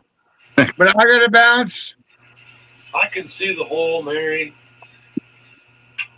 I hope you all have a great night and a great weekend because it's going to be a good weekend. Hope to see you all on the Sunday show, Sunday Night Shit Show with me and B&B. But either way, thank you all. Much love. Carl, thank you. And Stacy, thank you. No problem. Appreciate you all for letting me come up. Yeah, man. Yeah, no problem. Anytime. And I will see you hopefully Sunday. Well, I'll be there. Yep. All right. Much love, all. Later. Yep. Later. Romy. Thanks for stopping up. All right, now let's take a peek. And Mary, I don't need glasses to see up close. A lot of times I'll take them off because Hey, I do. they'll throw water at me. But no, I don't wear bifocals for nothing. Yeah, and I'm literally looking below them right now. But oh no, there is definitely still a little itty bitty space there that I want filled in. So we're just gonna You see, fill that with glue. there's a little spot. Yeah, we're talking tiny. And I'm just gonna put a little dribble that's running all the way around, and that will fill in all the little imperfections. I'll get it built up. And yeah, like I said, that hole was super tiny, so But it's just easier to chase it now. You know what I mean? totally. Otherwise, it's got a nice shine to it with that glue on there. I don't know if the camera's the light's doing any justice or not. Take a peek at how can you see it glowing? Oh, you can see it glowing. Oh yeah. And the cameras never do it justice. You know what I mean? No, so I have filmed these where I get all the lighting just right, get the camera in a tripod, get it right up on there. But usually, and I don't know where it is right now, it's probably not on my desk anymore, but I have, I'll just take I cut a finger off of like a jersey glove and I'll put it on here, and then it gives it that nice brown background so you can really see the ring then, because it's not silver on silver. Oh, okay. Then I'll spin it really slow. And I did that for that ring that I did for Mary's benefit. I had a video like that. So, but yeah, when I get this all said and done, I'll put the small mandrel on, and I'll get me a fingerless, or I'll cut the finger out of a glove, and then I'll probably put all three of these rings on there so that you can really get a good look at them. But oh, Michigan Prospector, what must have had a rotator cuff or something.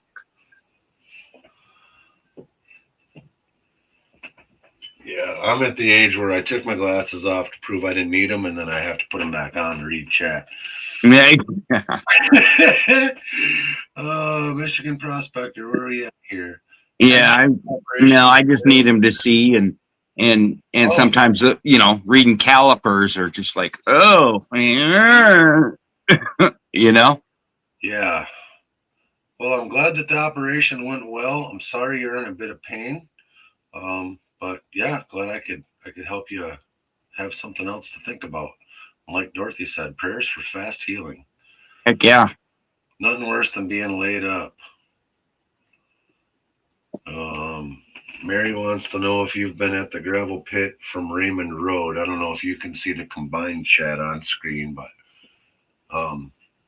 you're vertical, Mary's horizontal, so you guys are technically in a different room.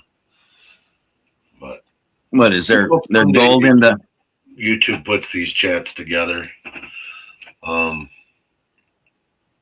I do understand keeping them separate, but like Mama Bird and GP tonight, there was people on Mama Bird's channel, people on GP's channel. Fargo Wizard popped in, and I was like, "Oh, where's he at?" Well, he wasn't in the room I was in, and they didn't have chat on screen, so you could hear the guys on panel saying, "Oh, Jason's here, Jason's here," and yeah. Mary, you're in Michigan?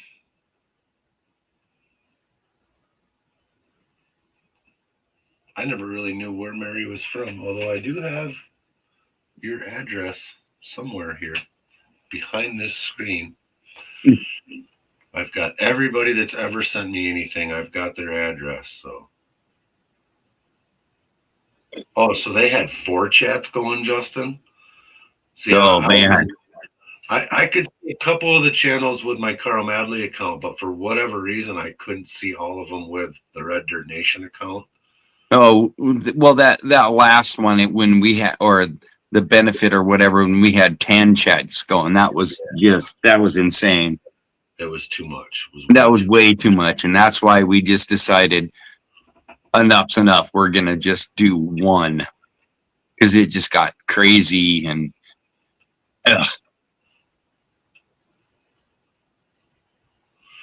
yeah.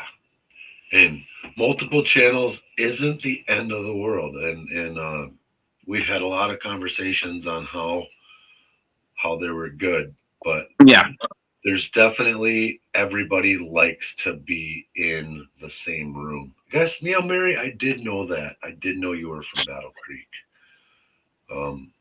Now that you say that, but so yeah, and now even with Red Dirt Nation all being combined on one channel, we're still horizontal and vertical, so we're still having multiple chat issues, but there is a lot of people, like Justin popped in. He's like, "Man, I was in vertical right away, and I can't stand that I had to switch to horizontal." And me personally, I prefer the horizontal, although it is easy to chat in vertical. So there's times when I'm one-handing it, and I like that. But like if there's a lot going on, I absolutely prefer the horizontal stream. Right. But trying to keep up with the Joneses, like YouTube's doing, they want to be like Facebook Reels, and they want to be like Snapchat and TikTok, where everything is vertical and it's scrolling by. And so you don't have a computer, so it's hard to do a lot on my end. So what I always did, Michigan, before I had a computer, I would put I have a couple of cell phones, maybe like the one live cell phone, but everybody's got an old cell phone they don't use anymore that still works. And if you turn that one on the Wi-Fi, I would always watch on my one cell phone with no chat, so I got the full screen horizontal, and then I would chat with the Wi-Fi phone, and then I could actually, and I would snap my phone into the tripod, just set it right in front of me, and then I'd hold the other one in my hand and chat.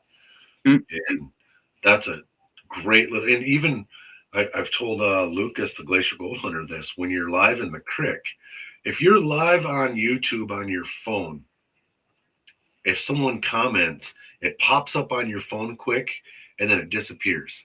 And then you got to walk over and touch the phone with your wet, dirty finger, get chat to pop up, scroll up and down, see their comment, respond to it.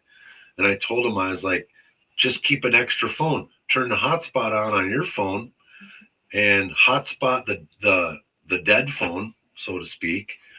And then you can follow chat with your backup phone while you're broadcasting Right. from the other phone.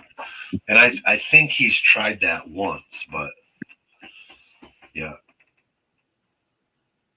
So you can watch on your flipper phone or the OG Razr smartphone. Heck yeah. Yeah, see? Well, yeah, because the chat's too small on my phone, but I turn my YouTube on the TV, you know, on the 60-inch, and yeah, so I can read chat. And I'm trying to rotate this camera and it's tight. So I got you guys over enough now. You can see this vertical monitor and this upper window that you can see me rolling up and down on right now. That is my vertical chat screen. So, and then there I moved it, and then the one below it is my horizontal chat screen. Oh. So, and then the way I used to do this with Red Dirt Nation is I would have 403 up there and my channel down here.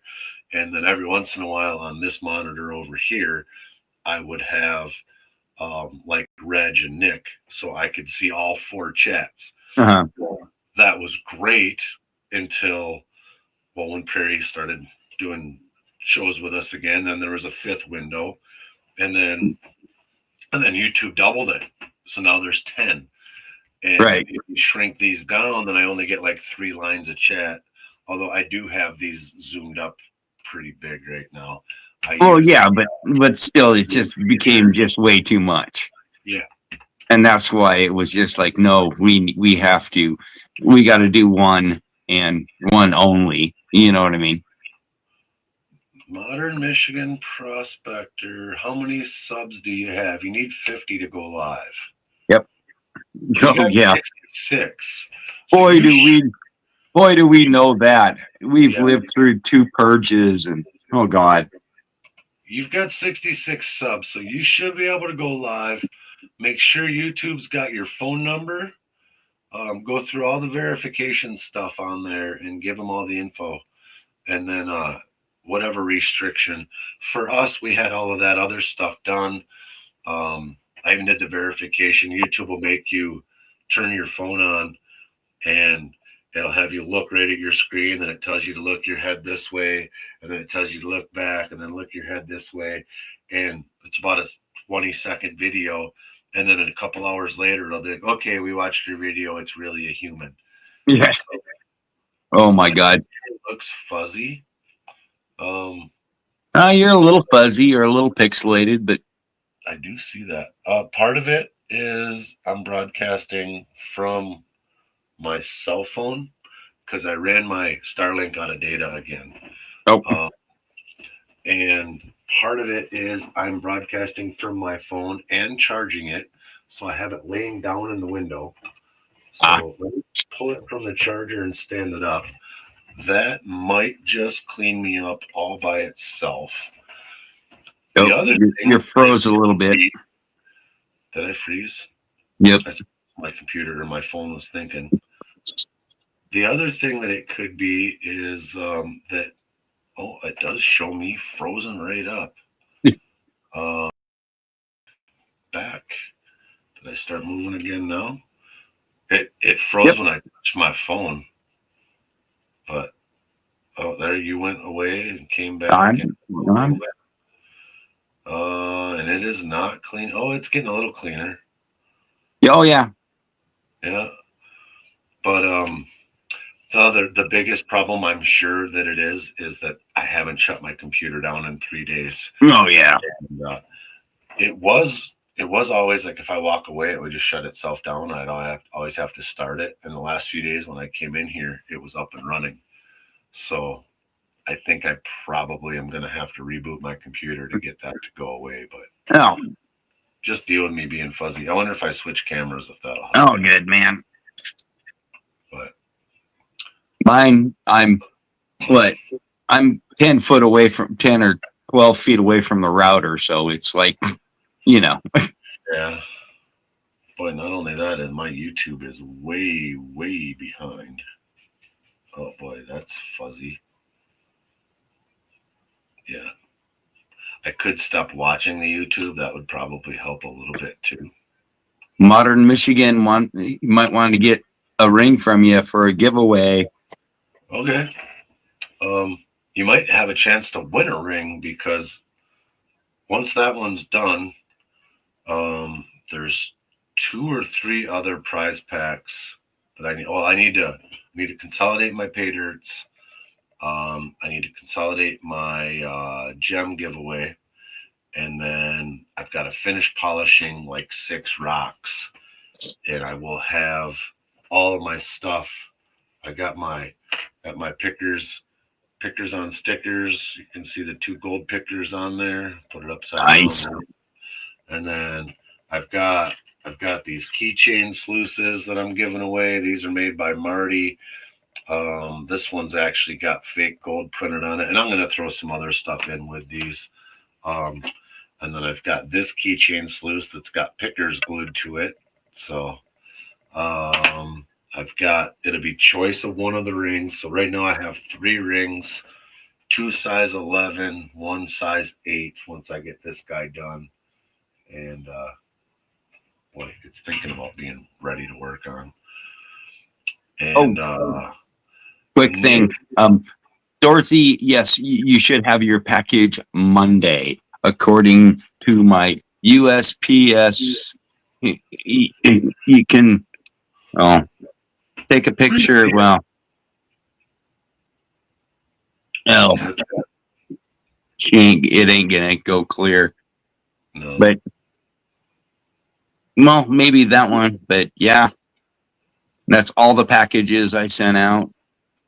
So it should be there Monday. So, and yeah, Nick is in the very slow process of moving Yep.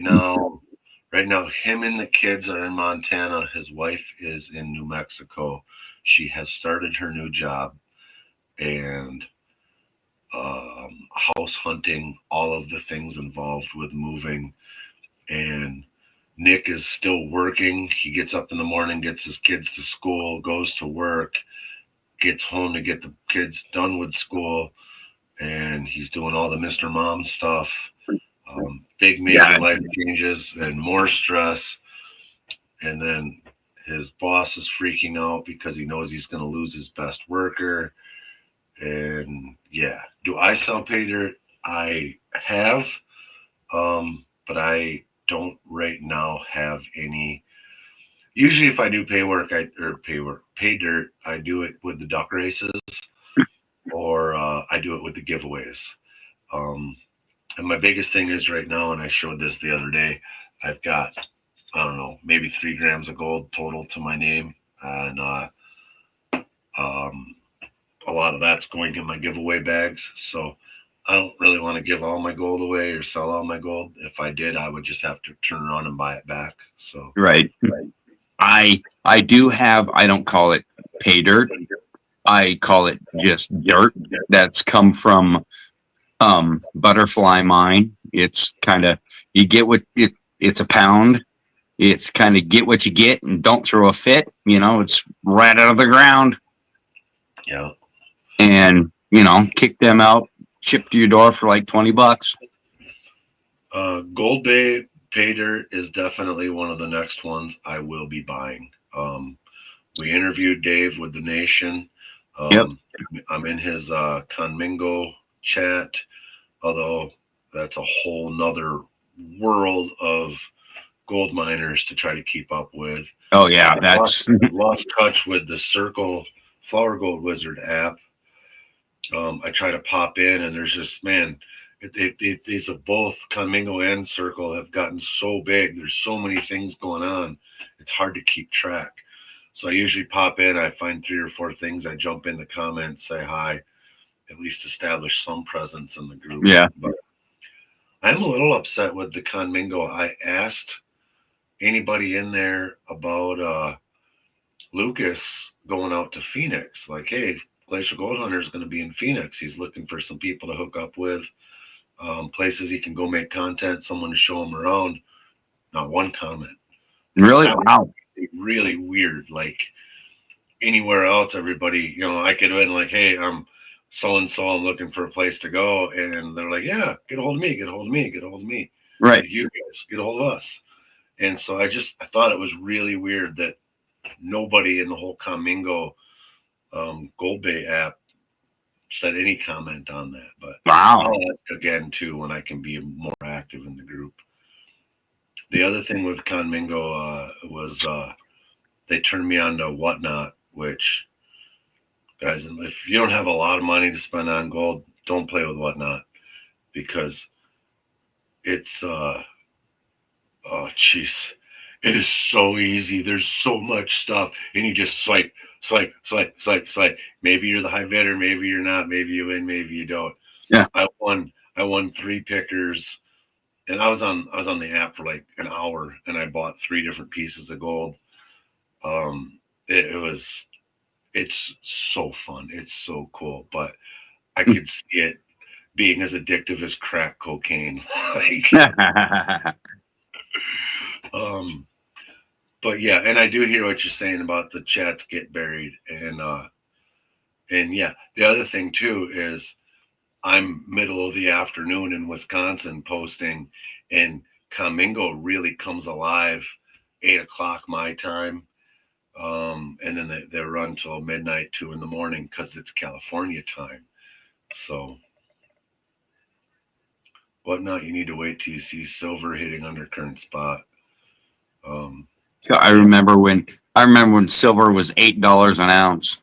You know? Was it 30, 40 now? I don't Yeah. know. Well, I was following gold, and it used to be you couldn't get in any of these chats, and someone would pop in and tell you what gold is. I don't even know where gold is. I can remember, well, when I was a kid, gold was $800 an ounce. Yeah. It was less than that, wasn't it? Well, that's what I can remember when as a kid. See, Modern Michigan knew 131 a gram. $131 a gram. Wow. Get a wholesale membership from Dave. You get 90% spot on orders. That's decent. I just want to go out there and dig with Dave. I wouldn't care if he let me keep 1 speck of gold, but to be there, although I'm bringing a bottle of water, I'm not putting all that fucking dirt in my mouth.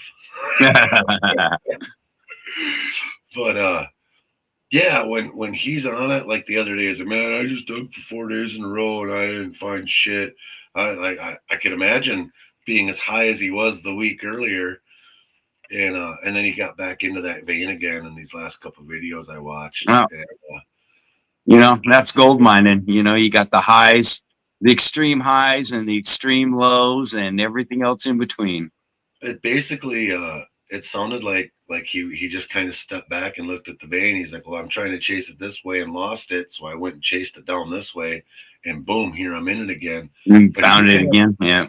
He had like a 14-inch strip, and the metal detector was just it was just from one end to the other, and he was digging that up, and here's a piece, here's a piece, here's a piece, and like Oprah Winfrey, you get a nugget, you get a nugget, you get a nugget. But just to be in on that would be, to be right there when that's happening would be so. Oh yeah. Or like even like Mount Baker when they hit that super heavy where they got, what was it, a gram per 100 pounds or something? Yeah, a gram per 3 grams per ton or some outrageous. They ran 200 pounds and got like 3 ounces of gold or something. Right. Whatever it was. Someone will correct me in here. Again, the number doesn't sound right even if I said it right, because it's so freaking hot. And that was, I was watching that video when my ore from Mount Baker was on its way, and I'm like, ooh, I hope I get that ore. Yeah. I do know that there's a couple of pieces of that Mount Baker ore when I put it underneath the old microscope here. everywhere you look, there's a dot. There's a dot. Nice. I was hoping, and I've got most of the stuff cut into 1/4 inch slabs. I was Nice. hoping that I would just get like some visible with the naked eye. And there's a few spots where it's like, man, I think I see gold right there. Then you get it under the microscope, and without a doubt, it's gold. But I really wanted, one of them. So I'm polishing some of those slabs for my giveaway. Right. And I wanted a couple of them where I could just hold them up to the camera and be like, gold, gold, gold. So, right. Yeah. Look. Yeah. Benzo's got bags. Wrench, Brewer, Heath Doty.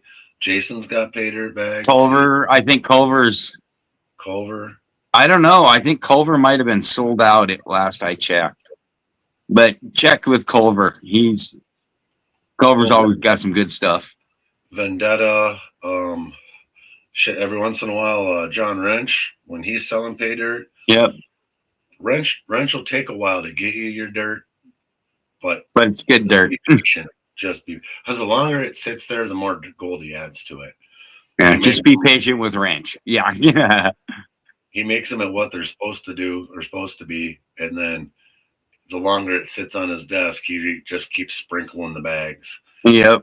He seasons the bags. Seasons, yes. So marinates. I bought a gram from Wrench, and I know it was over 1.5 grams. And then I found another picker that was stuck in my straw. I had the gold in the pan floating, and I was like, oh, I better tap this up and finish it, because I did it on a live and just kind of threw it back over there. And I was like, oh, there's another line to suck up. And when I went to suck it up, a picker fell out. I was like, oh, that wasn't in my count. So I know it was well over 1.5 grams. But all of that over gold is going right back into the pay dirts that I'm giving away. Oh, Modern Michigan's working on a flower gold wizard bag. Today proved it's a work-related injury. Well, that'll help. Oh, yeah. And the flower gold wizard bags, like, I love all of his bags, but the black poison, maybe do one a year or something. You got to have some patience. You just got to do a couple spoonfuls at a time, or get all of his cool toys. Run it through the gold cleanup sluice, run it through the gold ripper. It's absolutely what that stuff was made for, and it's fun. But like a Rigby bag, and then of course all of his bags he throws in extra junk, but the Rigby bag is more. Now I will say, like my Wrench bag, I panned that out in like 5 minutes, and it was all huge chunks. Wrench did say they're not always like that. He said sometimes it's all flour and fine. I just happened to get one that was. That's where all these pickers on my stickers. These are all Wrench pickers. The big chunkers, yeah. Yeah, and then somewhere here, yeah, this is all. Oh yeah, Justin was saying that from Whatnot, but otherwise, all of those are from my Wrench bag, and then there was all kinds of smaller stuff. Which I don't even know where that is. See, this is where I got to make my pay dirts and just hurry up and get, because there's and I even had a picker on top of one of my gold containers, and when I was cleaning in here the other day, I was like, uh-oh, where'd that picker go? They hit the carpet? I think it hit the garbage can, to be honest with you. Yeah, but whatever. Someone will dig up it in another 100 years. That's right. When the future guys are mining through our garbage piles and saying, why in the hell were they throwing this away? You know what I mean?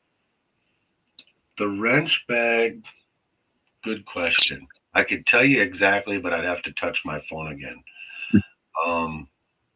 It was, I want to say 145. I could be wrong, but I'm plus or minus $20. So it was somewhere in there. Yeah, he pretty well had it right on the head where shipping was figured out. And then I had a guy popped on one of my videos the other day. He must have watched my live after we were done. We were having the same conversation. And he said that pay dirt is a waste of time. sometimes the shipping costs more than the gold that's in the bag, but it's not, because it gives you something to do. That's where, Yeah. like Floor Gold Wizard said, he doesn't want you to just drop 50 or $100, whatever it is, on one of his bags, and then 5 minutes later you're done. Yeah. It gives you something to do. It's just like scratching off a lottery ticket. You can peel the lottery ticket out and scratch the three numbers on the bottom and hand it back to the guy, and they can run it through the computer, tell you if you won or lost. Right. But everybody likes to sit down and they like the thrill of the hunt, you know? Yep. Oh, these are my numbers. Okay, now let's see what numbers I got. And exactly. you know, and so, and then if you watch Miller Prospecting, and then he's got a free Patreon. Well, he had one anyway. I used to get all the messages. I haven't seen them in a while, but he puts out a ROI list every week of where the best return Of good, bad, indifferent. Yeah. Yeah. And so if you're new, just getting into it, and you want to make sure you're buying good bags, I always say Miller's got the list, and you can literally just go down the list. And if Miller says they're good and you order from them, they're good. And Miller has secret shoppers that nobody knows who they are. They're not in the YouTube community like all of us. Like, everybody knows our names, right? Right. And so he'll have people that go in and just Joe Blow from Yokomo, and they're ordering a bag from Vendetta. So Vendetta isn't like, oh, this is going to Miller, I better make it look good. Right. So they don't know. Seeded a little heavy-handed. Yeah. Yep, just like you said there, Justin. People buy dirt for a reason. I like the pay dirt because it gives me a chance to play with my toys. Oh yeah. And I'm better at panning now than I ever have been, and I can pan anything. Maybe slower at it than some guys, but I get the gold, and I don't lose everything, and I can get it nice and clean. It took me a while to have the confidence to make that statement, but I would still rather set up my pumps and get the speed controller out and run Jason's cleanup sluice, or like my Franken sluice I made for that one video. Right. Even the Indoor Creek. The Indoor Creek was a mess, man. There was water leaking out everywhere, and I don't know, we had 2,400 gallons a minute flowing across that thing, whatever. But it was a blast. I cleaned up all of that stuff. I ran that North Carolina bag of pay dirt I've been sitting on for a year.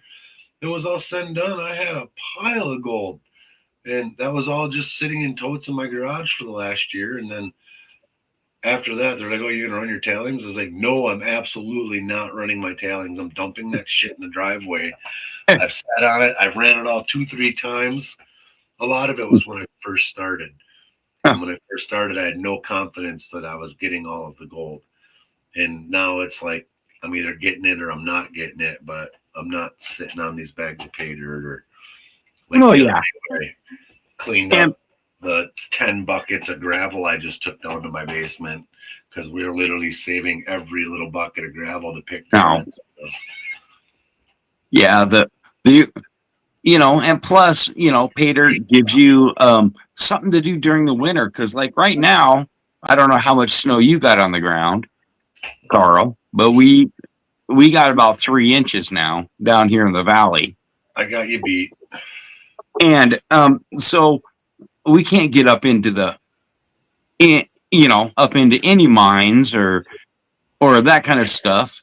So, it gives us something to do, something.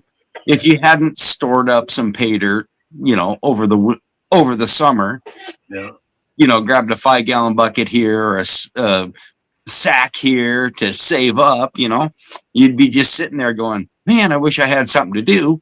And then, oh, well, I can order a pay dirt, and then I can, oh, well, how hard do I want it? Or how easy or quick do I want to finish it? Or how long do I want to take, and it's all out there. Last winter when me and Zach were going to Nugget Lake, there was days when we could dig in and we could make pay dirt, but we couldn't sluice. Right. And so then we were pushing these wagons full of dirt, the 4/10, 5/10 of a mile back to the truck uphill. And finally, at one point, I was like, dude, no more. Like, I will speed pan this shit down with my super sluice, and maybe take a fiver of super cons back. Right. No more. I'm never pushing a bucket of dirt back to the truck. And then I got my e-bike, and I could throw 10 gallons in the trailer of the e-bike and roll. So I don't know. I might. And Well- Mary's saying too much snow. I have 5 to 6 from the first snowstorm, and then it snowed about an inch today. And so, Well, is the one, low-cost StreamYard or free? Yes, there is a free StreamYard. Yep. And then, but you're only allowed so many hours of streaming a month. But like Curtis and B&B Bob have been using the free StreamYard, and it's been getting by for them just fine. yeah, it all depends on how many people you have up on panel, and you know, If you or wanna do want. all the tricks. If you want to, what do I want to say here? Like adding multiple screens, or like me running the second camera, or bringing the microscope up. A lot of the extra cool stuff, or even the Mars, where you can broadcast in vertical and horizontal, that's part of the paid StreamYard. But there's definitely a free to get you going, get you used to the program. And then there's, I want to say, like a $30 a month plan. Red Dirt Nation, we all split the cost of this, I think, $150 a month plan. It's not Right. cheap. For we can have up to 10 people up on, you know. So yeah, we need to sell some t-shirts. That's what's supposed to be helping with our StreamYard. So I'll Yeah, go to our merch site. throw that link in right now for you guys, because if you order now, you can get this stuff before Christmas. But You know, you hate to do the drop the merch thing, but yeah, hey. But it helps, you know, pay for our StreamYard, and that's pretty much what we're using it for right now. It's, you know, anything helps.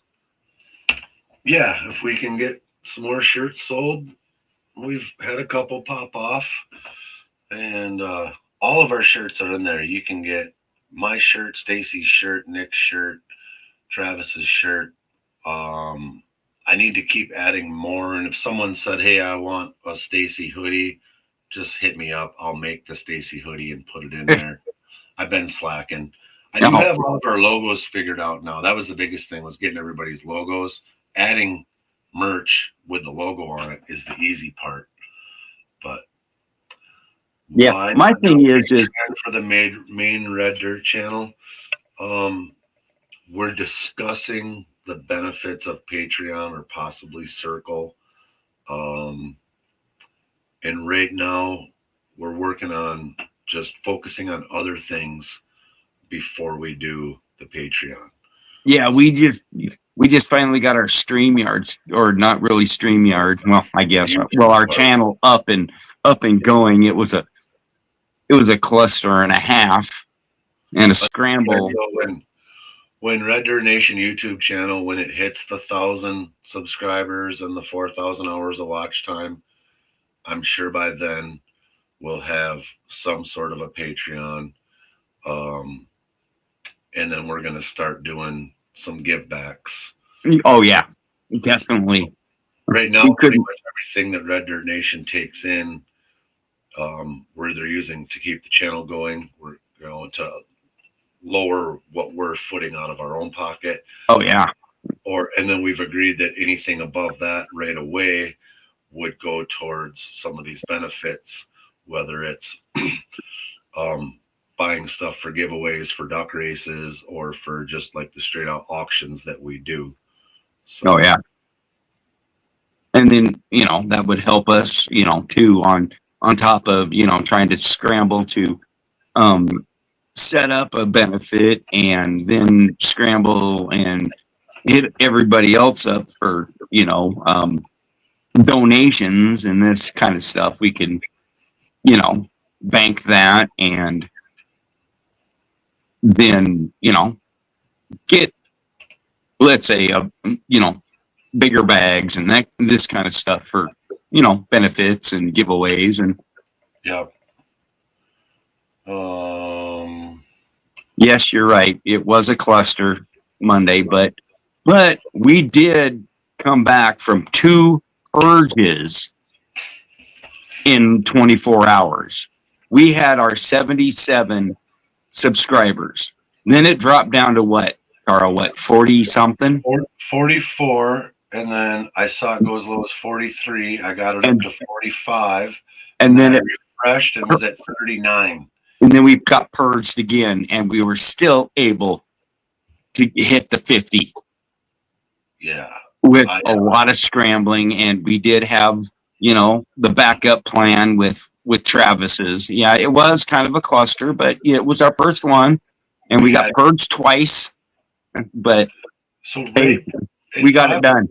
At 5 o'clock, when Bob from B&B Pay Dirts went live, he helped us get subs back over 50. We got to 54, and I went live by myself as Red Dirt Nation. Yeah. And I was up for 14 minutes and everything was great. And I was like, cool, we're good to go. We'll be able to run just the Red Dirt Nation channel with Flower. And then YouTube shut our entire channel down for 4 minutes. And then before any of us could do anything, they turned the channel back on. But all of our videos went away. Even the upcoming video, we had to go and repost that because it was no chat. So YouTube was really giving us some shit. And I can understand kind of from YouTube's point of view. We got this brand new channel. We got it to 77 subs within 24 hours. And this channel's being logged into by 3 different people in 2 different countries. So it was a mess. But now, now Red Dirt Nation's sitting at like 115 subs or whatever, and we're building daily. So, and then our watch time, you guys that didn't watch Flower Gold Wizard live, the ones that went and watched it the next day, like it was up to 250 hours or something the next day. Just amazing. Wow. And I don't know how our other videos performed because most of them were performing well on Travis's channel, so yeah, it's Mary, you haven't lost any subs and you only have 10 videos. Yeah, Mary, like even Nick from Red Dirt Nation, he noticed he was down 10 subs. James Master Nunn, he was in here earlier. He watches his numbers every day because he's at 250 now playing the game, trying to get to 500. And he says, yeah, I'll be up and down. And I watched the same thing happen to me. I went to bed one night at 479 and woke up. I don't know. I lost like 7-8 subs one night while I was sleeping.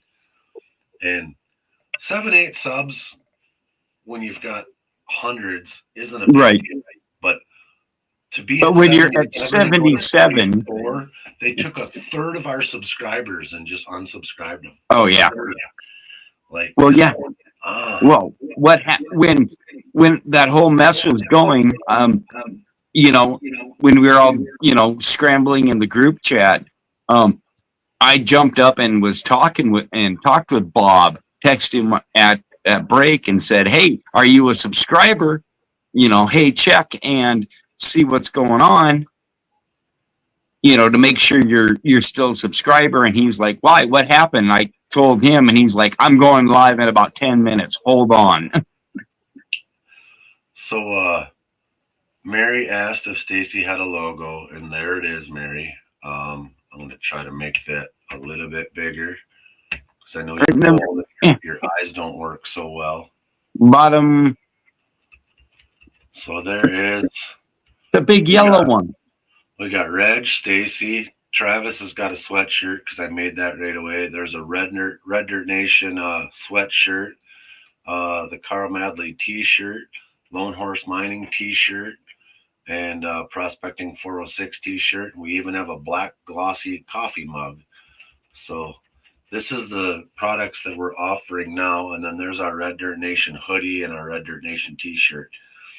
And the t-shirts themselves are up to 2X or $20. So and yeah, you see Stacy's logo when he's um, when you turn your camera off, sometimes it pops on, sometimes there's a picture of you, but it also is on our Red Dirt Nation background. It pops up all the time. So there is, I'll stop that. And then where else could I go? I've got some media assets here. Gotta hit the bathroom real quick. All right, hit her up. Oh, your logo's not in here. Why is it not in here?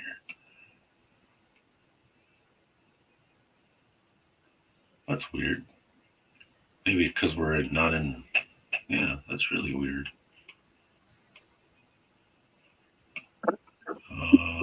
Backgrounds. New background. Well, there's this one here. I can throw this one up. There's Stacy's logo right at the bottom there. This is our normal Red Dirt Nation background, which I'm not allowed to use while I'm streaming. So I'm going to go ahead and turn that back off again and put my gold nuggets back up.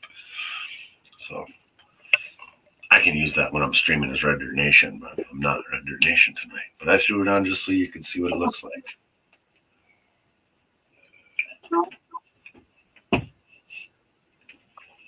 Yeah, Justin, YouTube was definitely checking themselves. Like I said, how often do you hear of a brand new YouTube account getting 77 subs in a day? Well, we went out, we worked lives. I had the Red Dirt Nation account. Travis had the Red Dirt Nation account, and we were in all these different lives. Like, hey guys, it's Carl. Hey guys, it's Travis 403. This is our new. We're going to combine everything and sub us up. And like I said, we just worked every live chat that was on that Saturday night. So we started Saturday night about 8 o'clock, 9 o'clock. And we started going into these chat rooms 9:30, 10 o'clock at night. And then all day, well, that was Saturday. And then Sunday, same. So by Sunday night, at 24 hours into it, we were at 77 subs. And I think Travis said he saw it hit 80 subs. And so went to sleep. Everything's golden. Woke up in the morning to 44 subs at 5 in the morning. And like, And then when we did get it back up over 54 and I went live, I was like, okay, everything's golden until they shut our whole channel down. And that was why we're like, well, we can't have that happen when we go live with Flower Gold Wizard. And yeah, that's too important of a stream to ditch, and you know what I mean. So that was why we threw Travis's channel in. Is no matter what, if they shut down the Red Dirt Nation channel, we could still we'd have at least a backup plan. Get over to Travis's channel, and where everybody would kind of default no. And that's what we said right away. Like, if something happens here, get over to Travis's. We're going to keep rolling. So that was what that was. Now, next week, it's all completely going to be RDN. Mike Pung, it'll all be on RDN, and we will have vertical and horizontal. I know a lot of us don't like the vertical, but it does bring in a lot of new people. It also brings in a lot of new people that are just scrolling along on their phone and they see this really nice chat to get in and put obscene comments in. And for now, we're going to let that ride. We've got to take the good with the bad. Right. That means we'll have kind of two chats, but it's better than when we had 10. That was a nightmare. Oh, Michigan Prospector, where do I have those made? So that is a company called Printful. and they do print on demand drop shipping. So we don't actually carry any inventory. And the cool thing about Printful is they have printing locations all over in several countries. So, like my Glacial Gold Hunter hoodie that's back here behind me, that's a Printful hoodie. And when I ordered that, it came up out of Texas. Um, but if you're up in Canada and you order, they're going to print it at one of their Canada plants and ship it to you from Canada to Canada. They won't ship it from Texas to Canada. And I don't know about other countries. I just know those two for sure work like that. So they allow us to pick out of their huge catalog of items, slap our logo on whatever we want, and then we're able to set prices. Now, like I said, I have the t-shirts set as low as I possibly can. Yeah. Where we still make a little bit for every t-shirt we sell. And we want to be able to, if you want, obviously, if you want a hoodie, you're looking at $45, I think it says. And honestly, go to the store and try to buy a hoodie for under $45, especially when it's that quality. And I love that Glacial Gold Hunter one. It is so soft. Jeffrey Button got his Red Dirt Nation t-shirt today. And Scrappy's got his RDN sweatshirt. Hoods, yeah. Scrappy got his hoodie, and they said, and yeah, while we're talking, Stacy, Modern Michigan Prospector posted a little bit ago that he makes his own surfactant, and it is no suds and non-toxic. And I know you are absolutely against jet dry anywhere where it can get back into the creek. Anywhere, shape, or form. No. No. I'd rather use the Dawn dishwashing soap. Yeah. You know, it's they scrub little duckies with it. Yeah. You know, they're not dumping jet dry on little duckies. But Modern Michigan Prospector is saying that his is non-toxic. So how would we go about getting a bottle of that? Yeah. How do you sell it? I would love to try a little bit. We can maybe do some horse trading. Yeah, I would trade dollars for surfactant. Well, you know what I mean. We can horse trade. We can do this. We can do that. I'll do a side-by-side comparison. I can tell you there's many times, especially at Nugget Lake, the water there it's got so much surface tension, and I know it has to do with the hardness or the minerals or whatever's in the water. Right. And you've been to the hot spring, Stacy. When you stick your hand in the water, you can't even float in a hot spring. It's crazy. Oh yeah, it's just all the minerals that are in it. Right. So, but there's been so many times at Nugget Lake I have wanted to grab the jet dry and squirt it into my pan just so I could tap stuff around. And Dawn dish soap works too, but it also makes bubbles. But yeah, I know. It's so he's got put some nasty chemicals in there or put a few bubbles in. What he has is going to be going live on a friend's website on the 10th. Or we can email. Cool. That'd be awesome. I'd love to try it.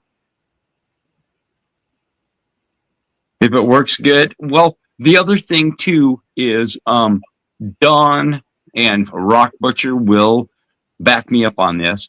The Dawn dishwashing soap does break down the static charge in between the particles. We talked about it on just, I don't know who's live or whatever, but he went into it and he knows a lot more than my goofy butt does. And so that's why even Rock Butcher says, he'd rather use Dawn than jet dry.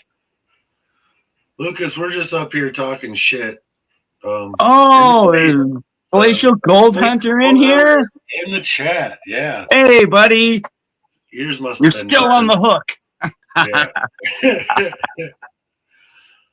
I told Stacy that I might ask you one more time too myself.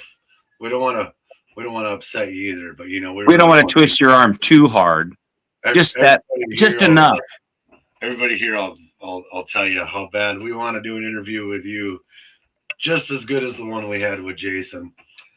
But everybody loves you and loves your stuff, and they can't get Oh, enough yeah. of you. So, but we were also just discussing Printful. I did all of our logos and the Red Dirt Nation stuff. I set up on Printful. We don't have a www.glacialgoldhunterreddirtnation.com like you got, but we are. Oh, you're gonna do an interview. You guys heard it here first. He is. Glacial Gold Hunter is gonna do an interview. Now, Yes. we know that you've got a lot going on, and I'm assuming by March you're probably going to be in Phoenix. So I will send you, if Stacy hasn't sent you the days we have, I'll send them to you in the Circle app. I'll probably do that tomorrow, and you can pick one of those days, or we can pick a whole different day that works for you. Oh yeah, we're flexible, man. Thank you. Group chat today that I know with you getting ready to head west, trying to add something else to your schedule isn't great, but we'll talk more about that. I'll send you a message in the Circle app tomorrow, and we can discuss it from there. But James Master and None is here in the horizontal. Come on, James. This is vertical. Yeah, what did I say? Phoenix? I said Arizona, Phoenix, but so just so you know, Glacial Gold Hunter, James is down here in chat too. We are discussing me and James, possibly Zach and Rachel, and my wife and Zach's girlfriend, wife, whatever she is.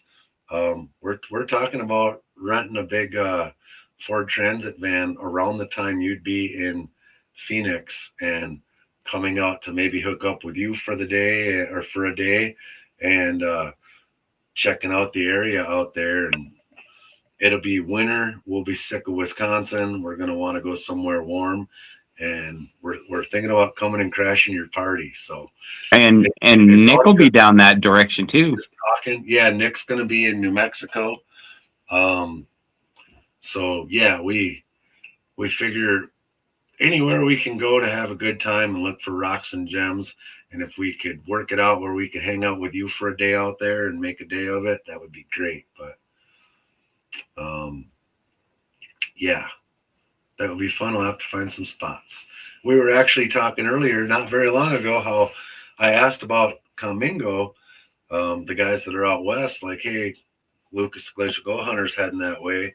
Anybody want to, offer up some spots or some suggestions? Not one response on it. But then a guy did say that the chats get buried there quick. So I'll probably have to get in there and ask again. But yeah, it's awesome that you popped in, sir. You're one of my favorite humans. So. Oh yeah, the first time I seen Lucas's, Glacial Gold Hunter, I was like, who's this goofy guy? I'm telling you. And the more I watched, the more intrigued and the more fun I was having. And oh yeah, and it was just great. And that's when it was just like, oh yeah, we got to have him up. We gotta. And I even texted him on Instagram before, hey, you want to come up? And nothing. And but thank you, man. See, it takes a little while to get people to come up, So, props to Travis for getting, like Todd Hoffman and those other guys. And back to the other thing we were talking about, Modern Michigan Prospector. Yeah, I will definitely reach out to you. If you're on Comingo, I'll try to find you on there. So Modern Michigan Prospector, Lucas, you see him on the screen here in the chat. He's in horizontal. I think you're in vertical. But he is working on, or he is about to release in a couple days here, surfactant that is non-bubbly and non-toxic. So a friendly replacement for the jet dry. Yeah, That's what don't we were use. talking about before you popped in, and I got all starstruck. But um, Modern Michigan Prospector, he is also in that Conmingo app, and he said he is going to reach out and try to line up some people for you. I think he's a little bit more active in there than I am. I have a hard time. I even admitted I've fallen off in the Circle app. I just so much stuff. If I quit looking at Facebook all day, I'd probably have time for these other ones, and I should. I should really just quit looking at the small town drama that I watch all the time and just focus on these gold groups where I thrive on that anyway. So, but yeah, we were. I was working on finishing up this ring over here behind me. I got a little bit more sanding and polishing to do, and it's late enough now. My wife's in bed. I better not fire up the old. Yeah, you'd be getting some. Yeah. You'd be on the couch. You can see a little bit of glue hanging down from it. Oh, hey, we got a snot rocket. Yeah. But that glue was, I was filling in a couple of small imperfections, and you can see the copper spinning around. It's got Uper lights set in with it. So that was the whole reason I even went live tonight, was to finish this ring up. Well, I was going to be up here working on it anyway, and I like the distraction. So, And I got busy yapping. well, I had to let it set up too. I know. Let's go ahead and take that back down. But here we've been 2 hours and 41 minutes just doing whatever. And yeah, I get that you're unorganized. It's I can imagine. And everybody else in here, the six of us or whatever, Lucas has another channel. Lundgren Bronze Works. Oh yeah, he does some amazing stuff there. And yeah. He goofs around in this gold thing and he has a lot of fun, but he's all business in that other channel. And man, he's done some neat stuff, some really, really neat stuff. And yeah. Oh, you're trying to upload? I don't have any videos for tomorrow. I realized it's Saturday and I slacked off all week again. And tomorrow I probably should be able to get the rest of my giveaway stuff done, and I'm gonna make the video that I keep saying I'm gonna make, finalize that, and pick the day that I'm gonna go live. Well, and I get that the Gold Channel gets a lot more views. Like when I first started posting videos on YouTube, I was doing videos at work where, whether it was flooring or fixing a pipe or rebuilding a bathroom or doing ceramic tile, and all the time it takes to set up a shot, to do all the extra everything. Oh yeah. And I would go home and upload it, and I'd get like 27 views. It's just like, why? I added 3 hours to my day. Yeah. Of course, I'm not billing the customer for this extra time. I turned a 2.5-hour job into a 5-hour job. Nobody watches it. But I go stand in a creek with a shovel and, that gets 800 views in 3 days. Like what? Right. Oh, I can't grab it. I'm using it right now. Or I crawl in some stupid hole, and drag some dirt out and people watch that. I did buy the Insta360 camera on Black Friday, Lucas. I got the X5, and I've played with it just enough to figure out how to make it record. And I played with the editing software just enough to figure out how to make it do what it's supposed to do. And I'm absolutely in love with it. It's going to be a game changer. It's got head tracking. It has head tracking in post-production.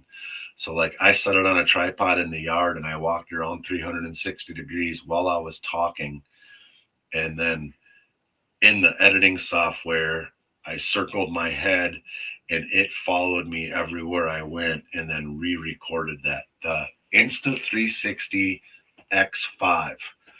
Wow. And it it'll work with your, I think you can directly sync your DJI mic to it, but if not, it'll let you plug in your DJI bottom part. But I bought the where am I going? I bought, which camera am I? Oh, I am on this camera. You're on the right in front of you. Yeah, there you go. Oh, I thought I was still on the Insta. No. But yeah, there it is. That's all there is to it. And then this is the microphone that this actually will sync directly to the camera. But if I want to use this on my Android somewhere here in this thing, it's got the little dongle that plugs into the Android. Oh. So, and let's see, since it's off right now, actually you guys can kind of see it. I'll make this. That's the X5. This is the X5. Yeah, this is like the camera Lucas was asking what camera it was. Yeah, Gold Bay Dave is using this one, but check this out. Start recording. There it is. It's recording. Stop recording. And it just stopped recording. Oh, so jeez. This can sit next to me in the creek all day, and I can just reach over and say, "Start recording." And it's recording. It's so cool. It's going to be a total game changer.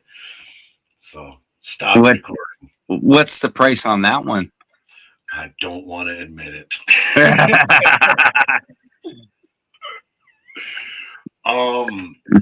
I got the essential bundles, and Donna, close your ears, or should you beep out the price? I made sure she did some Black Friday shopping, but we both knew. So like my wife's been ordering all this stuff for this gym that we're building, and she saved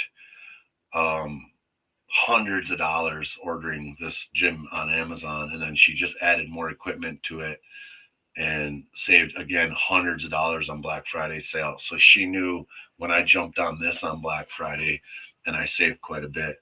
But I got about $600 into that, maybe $550. Oh, it was $600 because I got the microphone with it.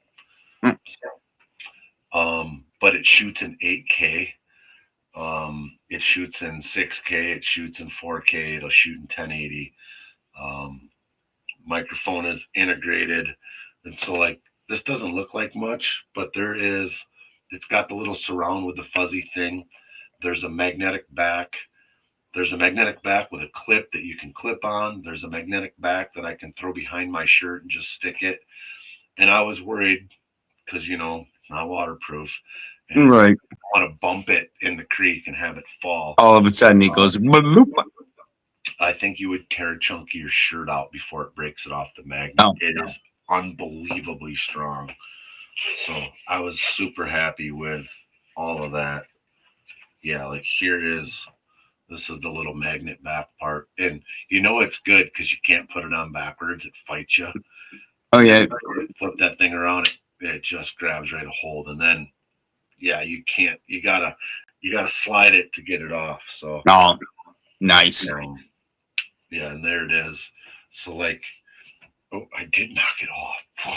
That's not good. But I won't be probably using it with the magnet back. I'll be putting it in the fuzzy rubber case with the clip so that I don't do that. So Donna is close. Donna's in bed, but Donna can Google. She knows what I bought. She knows how much it costs. She gets the credit card bill. No credit card bill. I got in credit card trouble too many times growing up. I don't even have one right now. I think there is one active somewhere, but I don't know the number. And yeah, I pay cash or I don't get it. That's Lucas said you're going to need a giant hard drive if you want to start shooting in 8K. Oh, yeah. I'm going to need a giant hard drive. You're not wrong. And no, I don't plan on shooting in 8K to upload to YouTube for 1080. But Yeah, 1080p. I'm shooting in 8K, but only can crank out 1080p. this is what was it? 3 atmospheres, 2.5 atmospheres of waterproof.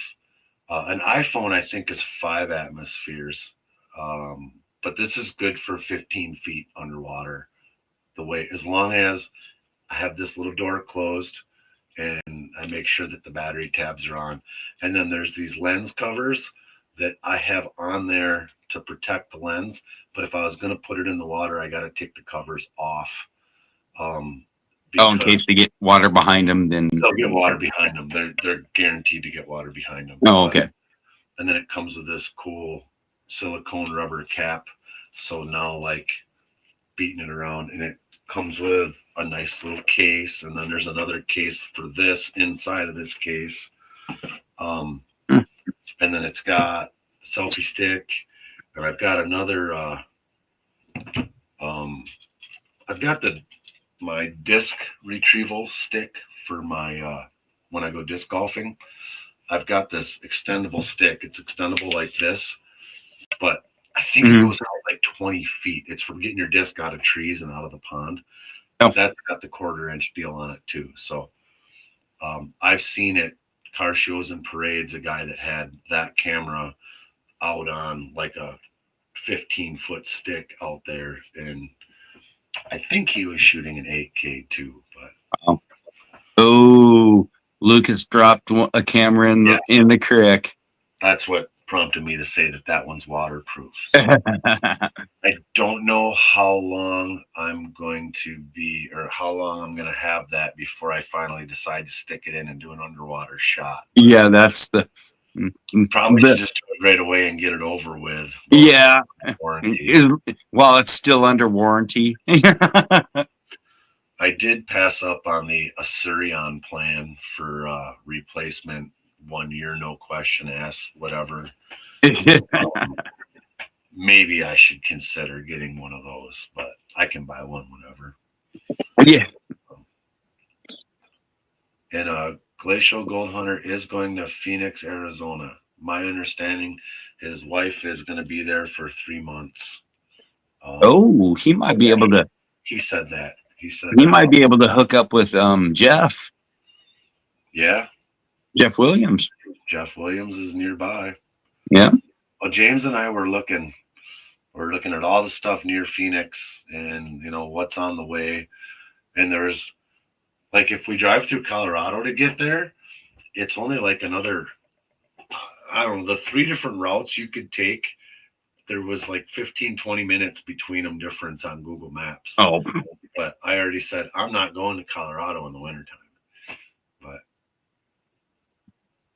yeah, which part? Are you blowing through Denver? Denver? We're going to go down, was it Kansas, Oklahoma, Texas? You hit the southern route. You're going to. Yeah. Okay. Not off Jeff's radar yet. Patreon member of his, though. Yeah, we've got a. Well, cool, Modern Michigan. Thank you. We're trying to get Jeff to do an interview, and even with we've got a Scrapyard friend of the channel who's a Patreon member sending messages and doesn't get any responses either. Well, no, he hasn't said no. He said he was. Because Scrappy did it earlier this summer, and he said that he was busy working on his mine. Okay. But that it wasn't a definite no, I won't. It's right now I'm busy. Yeah. So we'll just have to.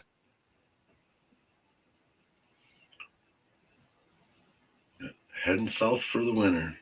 I wish I could go somewhere warmer for the winter, but yeah. Unless if we leave to go somewhere, we're gonna be there. Like, she's gonna either quit her job at the post office or transfer to a different post office, and neither one of those sound like a whole lot of fun. Transfer. It doesn't matter if you quit or transfer. When you start back at the next post office, you start at the bottom. Oh no! we've tried to ask Dan Hurd, and Reg, one of the 5 members of Red Dirt Nation, is actually a moderator for Dan Hurd's lives. And I know Stacy's tried to ask Dan Hurd to do stuff before with another gold yes. group, and he wants money for appearances. Yeah. And we're not there yet. So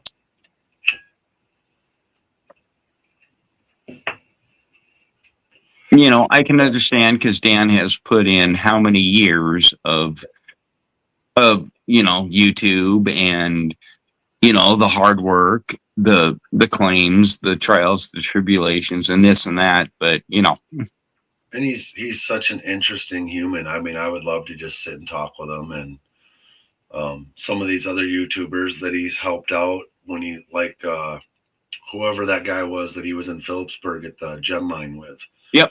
Oh yeah. Smaller YouTube channel, and him and Dan had a blast there. And but I've personally heard it's hard to get him to do anything. It's this relationship he's got with Jason at Mount Baker Mining. Those guys got a golden duo going, literally. Yeah. And I'm trying to work on Jason too. I've sent him numerous emails and this and that. Well, and you got to figure too, a lot of these guys are busy. Like Sean Pomeranke is still winding down. So we're supposed to have Sean Pomeranke on Red Dirt Nation, and he was supposed to be on last year, and then he had to cancel last minute because something came up. And then we got him rescheduled for this year. In the last couple of weeks, he hasn't responded. So we did move his spot for the time being because, who's that guy Travis Scott from Australia? What was his name? I can't wait to have him on too because is he the gold or the opal guy? I think he's with the gold crew. Oh, okay. And so I it's not bogus, no. Lucas, I did pan a little bit of that material, but gold ore does not pan like creek dirt. It's a whole different animal. Oh yeah. I could get it to where I could see yellow, but then you try to tap it up and everything goes up. You try to wash it back, everything washes back. But not a lot of people know about this because I haven't made it very public. But I do have a brand new, still haven't put a power cord to it yet, 2 foot by 4 foot shaker table. You haven't shaken that thing yet? No, because if I don't get my wife's project done before I start playing with my project, I'm going to have to live in the garage. Oh, okay. And if it wasn't ice outside right now, I'd already have it set up in the yard, whether she liked it or not. But I need to make a entire containment system for this thing. Oh. Bill Hayden, how you doing? Thanks for stopping in. And yes, Modern Michigan, I have put numerous emails, so is Scrappy and that for Vogus. But you got to realize, these guys have put in 10 plus years, and how many emails do they get a day? And how many, that's the other thing is, trying to make your email stand out enough for them to actually read it. Well, and same story Jason from Flower Go Wizards told me. Oh yeah, how many? 85,000 subscribers. Everybody's reaching out nonstop. How do you keep up with all of them? It's like, what's that? The God movie with Jim Carrey, where he's the answer of prayer when he does the AOL prayer. Oh yeah, the yes to all. Yeah. Want me to ask you if you have a connection with Vogus? Yeah, put him on our radar. Scrappy, I think, is the Patreon for Vogus. So, and he hasn't even gotten a response even through Patreon. So, I did run a little bit of that ore down the cleanup sluice, I think, but I was doing 20 different things at once. Modern Michigan. Modern Prospector, if you can ask Vogus and get a response, just for maybe an email back and forth, please. That would help us tremendously. I would love to have, Chris and Gadsy up, and even Mick. Sure. That would be a crazy, funny show. That'd be hilarious. That'd be the great, So our email now is reddirtnations with an S at gmail.com. But Do you check that one periodically, Carl? that won't get an email without me getting a notification, or Travis, because it's in both of our phones. So okay, I was just like the other day when I was having YouTube trouble, Travis knew immediately because when I was trying to log in and fix stuff. Red Dirt Nations. Yeah, nations with an at S. Gmail. Red Dirt Nation with an S at gmail.com.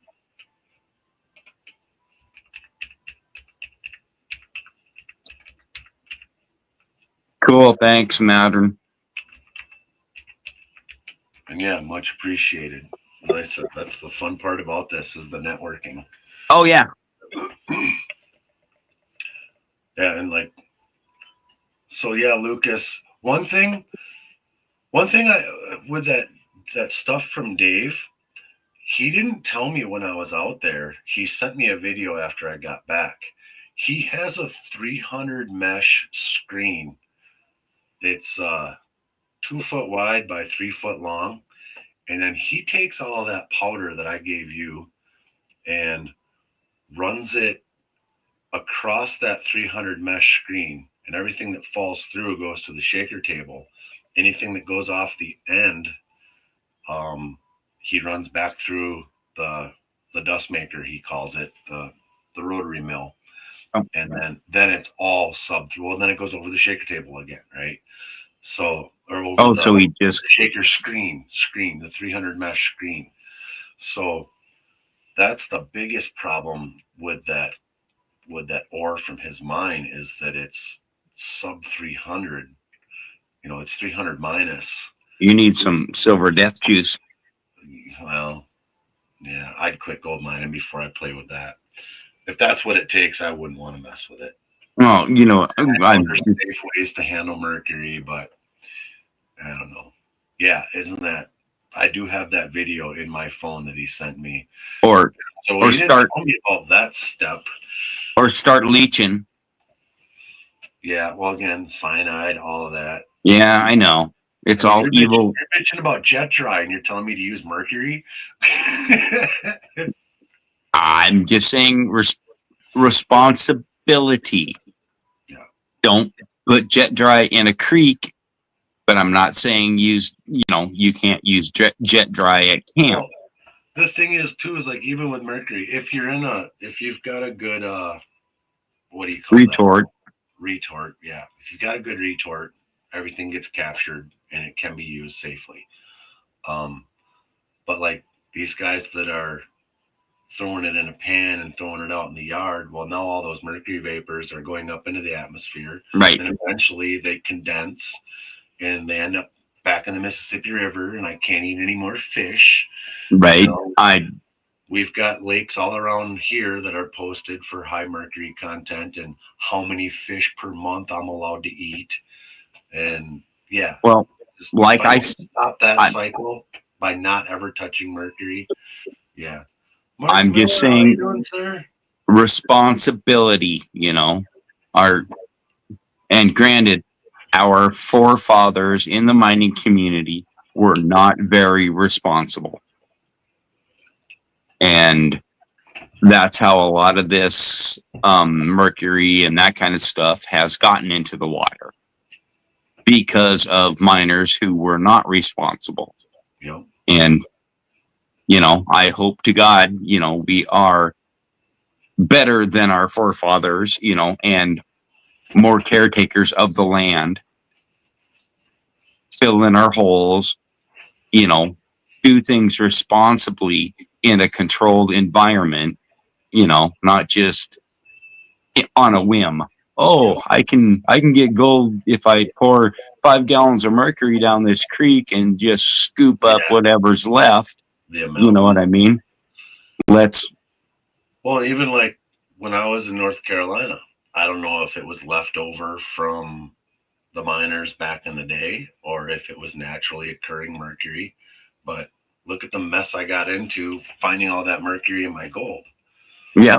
And yeah, and Lucas found mercury coated gold, and that's what I was just saying. When I went down to North Carolina, and we're pretty sure I had that clay out earlier.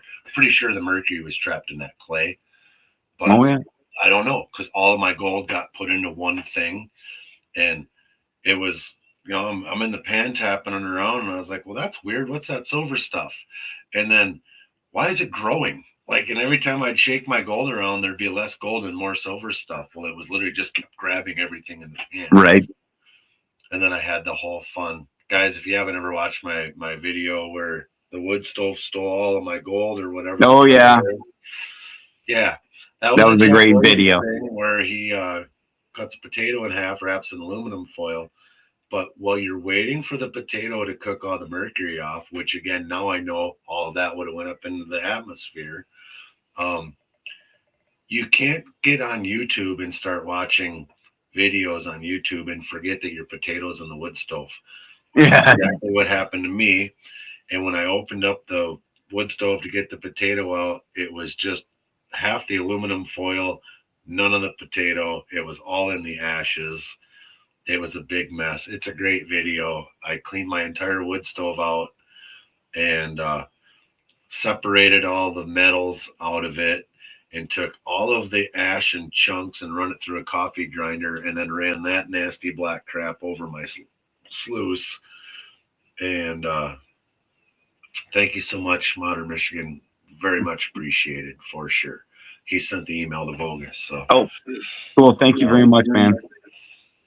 But yeah, and Lucas says he's going to try smelting and cupelling. That is definitely on the horizon for me. I absolutely want to try my hand at it. I know just watching Mount Baker Mining, he puts recipes. I know propane wise, well, and you've got the stuff for cooking it down, but I really want to make an electric furnace too for the Qpel. I think getting the air out of the equation, because I know you could Qpel in the same furnace you're smelting in, but it scares me with that much turbulence in there, I guess, that's where I really want to make an electric one. I want to thank you. I want to get back up into next year into spider mine and get that high grade piles. Yeah. And crush that and see if and Qpel that stuff. Yeah. Ooh, we're starting to get an echo. I hear my daughter's TV singing Jingle Bells. Is that what you hear? No, I hear my voice in the background. Oh. Don't know. No. Don't know. Mark Miller says he can't stay, but he wanted to say hi. Thank you for stopping in quick. Mark Miller, how's it going, bud? Yeah, I'm working on, when I get a couple other projects done, all of the steel is in a pile in my garage for my jaw crusher. And I've got the motor for it. I've got the pulleys. There's about $100 worth of bearings I need to buy. I've got the 1.5-inch shafts. Everything's in my Amazon cart. And I got to sit down in front of my welder, get the welder and the grinder out, and I will have like an 8-inch jaw crusher. And I have gotten to use a 16-inch roto mill, and I have all of the pictures of how that one was built.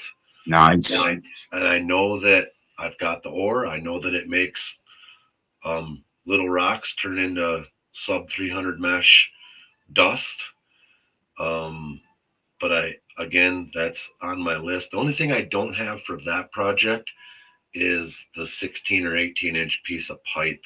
And there's 2 spots in town. I actually saw one today I just got to go knock on the door. If the one guy, the well company, won't sell me the 4-foot hunk they've got, then there's a guy down the road that'll absolutely sell me what he's got. I just got to go down there and get it. And yeah, the small chain mill, they make those ones. I mean, you can make one too for your angle grinder, or they have the Mighty Mill. Yep. I know Glacial Gold Hunter borrowed Flower Gold Lizards and used it, and they're great for small scale stuff. Throw the rocks in, comes out powder. Watch out for the dust, and get after it. I'm building basically one of those, but bigger. And I was looking, my original roto mill idea, I was going to build one like the one Dan Hurt built. And I like how he's got the chains and the replaceable consumables. I like how he hooks the vacuum up to it, which keeps the dust down, and it's in one side, out the other. But to see that one that like Dave V's got out there in Butte, and said I have every picture I need of it. It's just so simple. And although he over the winter or over the fall here changed some pulleys up and sped his up and ate up his roto mill. Oh, really? Really bad. All right, Lucas, thank you. I will see you on your video in the morning. Yep. And I'll hit you up in circle with that info. And looking forward to getting you in sometime in March. And thank you for saying yes, man. Sorry for twisting your arm, but we had to. Yeah. Awesome. Have a good night, man.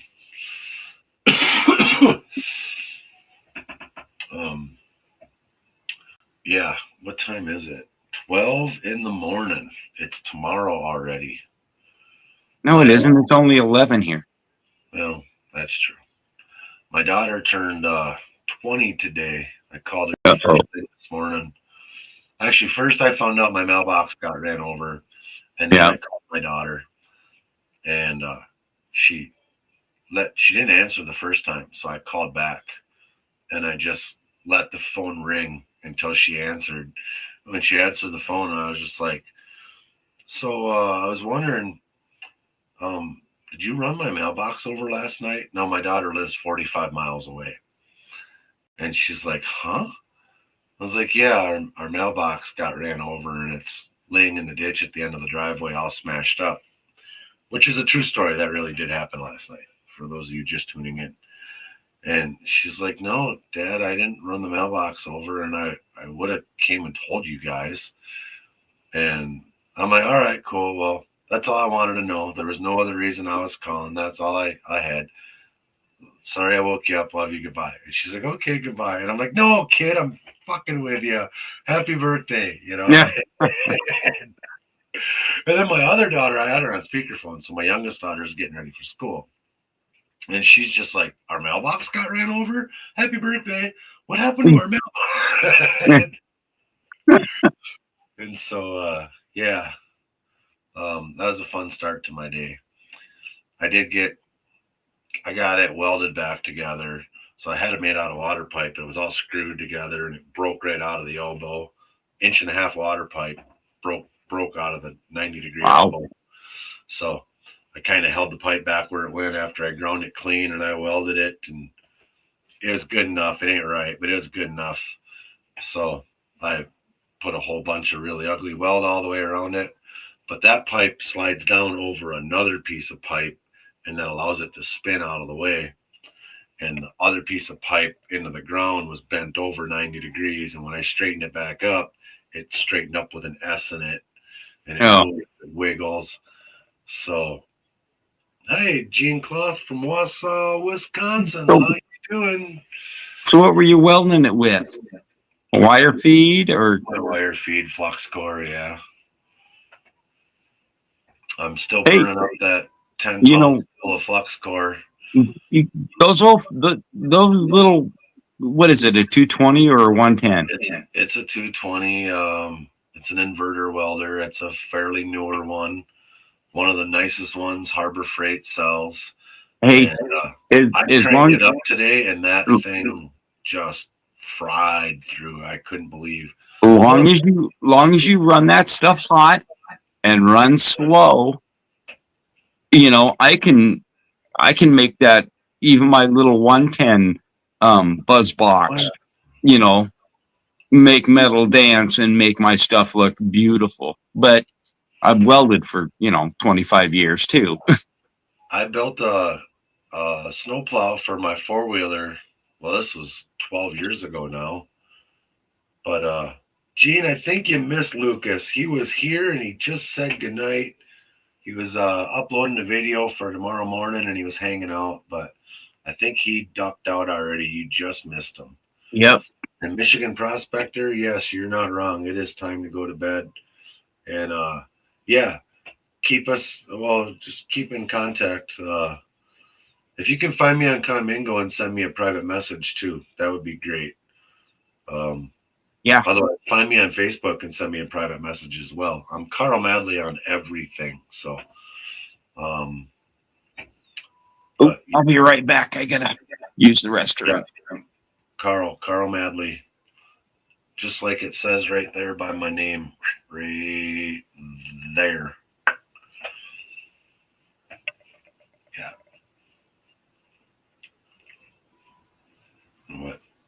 But yeah,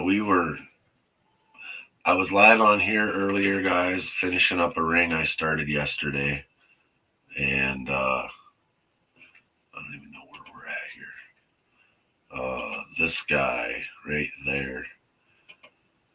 So this is Uperlite and copper. You can see the copper as it's going around. You can see a little bit of glue going around. And I did just did the final little minor pinhole filling with it. So I've got to quick sand it down one more time and then take it all the way up through with the sanding and polishing. And that one will be ready to get cleaned up and slap in a ring box. I'm giving away one ring for my giveaway party, and you'll have a choice between this size 8. I got a size 11 that's real similar to it. Then I got another size 11 that's a little bit different pattern with the copper. It doesn't go back and forth like that. It's just dots up the center. But that was the whole reason I went live 3.5 hours ago. Okay, back. Sorry. Yeah, no problem. Just showing people why we were originally here. The ones that just popped in, Gene. But yeah, I'm definitely gonna need to go to bed here pretty quick. Yeah. Sounds like Zach's coming over in the morning, and on my wife's shed, I didn't do a whole lot today. What in the heck?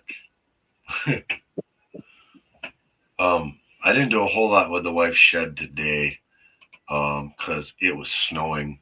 So by the time I got done with the mailbox, it was actually warm today. It would have been a great day to work, but it started snowing, and I went doing other stuff. But I've got 3 rafters that I've got to cut the little fish mouth out of, get them set into place. I do got to measure and mark every 4 foot, get them screwed in, and then I can drag. There's another board that's going to go on top of all the rafters. I will check my Conmingo chat. I can't right now because it's up on that's my modem at the moment. Yeah, it started raining here. We got 3 inches of snow. Now it's raining. Oh. It just We'll see what happens in the morning if we got ice cubes everywhere. Well, after the other morning when it was 10 below, and it was not supposed to be 10 below, it was supposed to be like 5 degrees, but not 10 below. Yeah, that set me back a little bit. Then the next day I made up for it some, and I was looking like, oh, cool. Tomorrow is like right now it's 27 degrees out there. Well, 27 degrees when the sun's out is fine as long as it's not windy.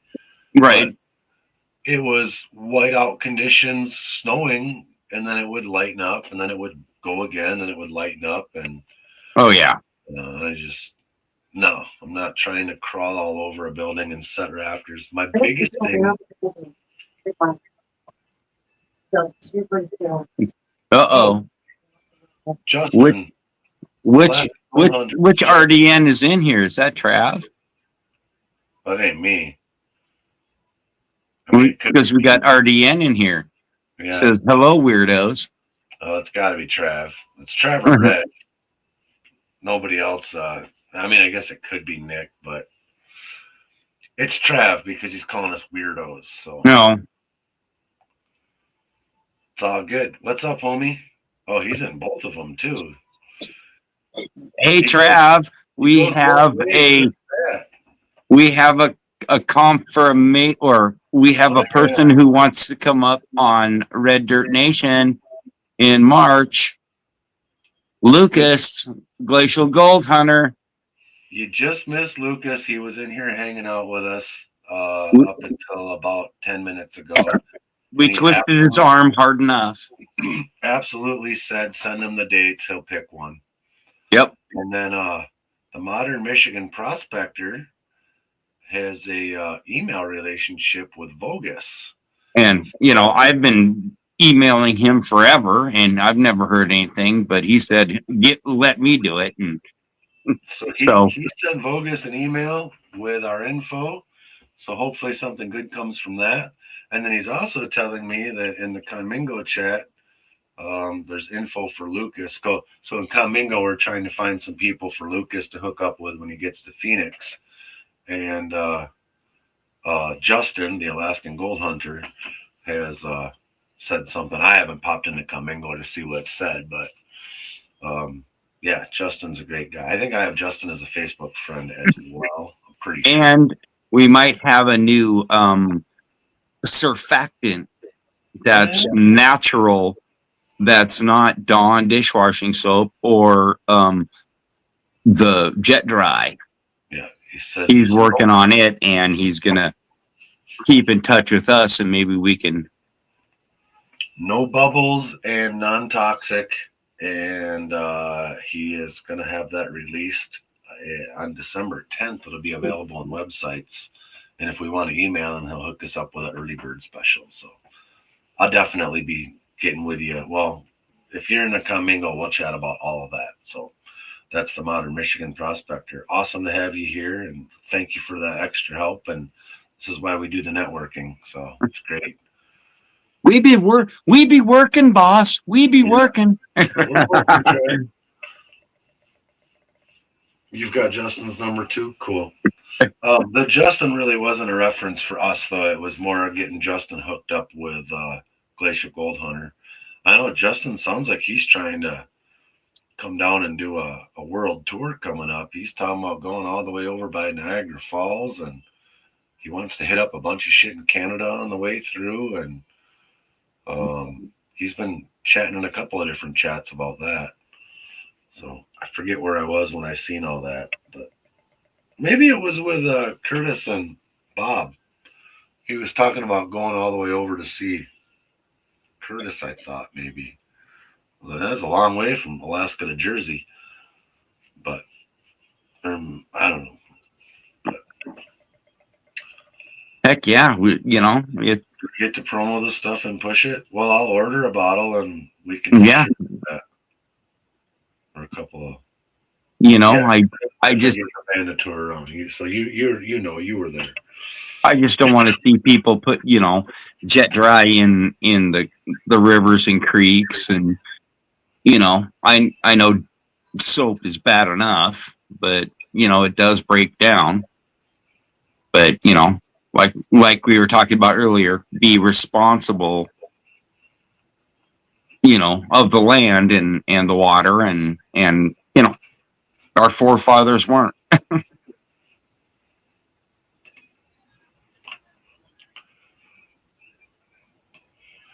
But I do think shortly here I need to leave. It's been a 3.5 hour almost live.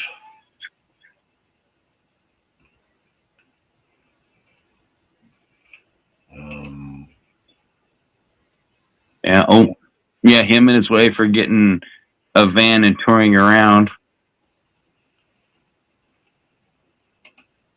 And yeah, God no, jet dry is horrible for creeks. Dawn is okay, but too sudsy. Yeah, I know.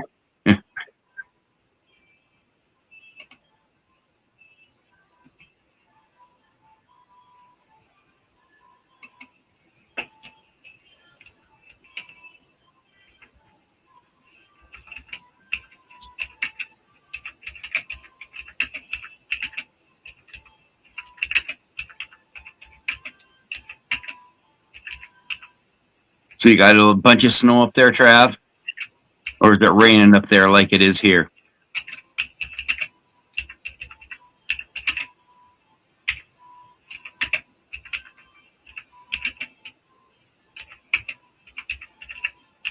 I looked on the wife looked on the forecast. It's supposed to like almost rain for 2 days here.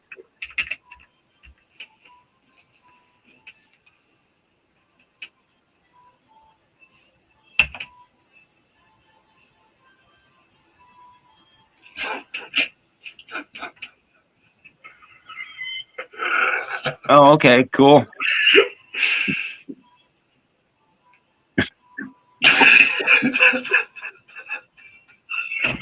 Trav, you need to give out the Red Dirt Nation stickers while you're, the Santa.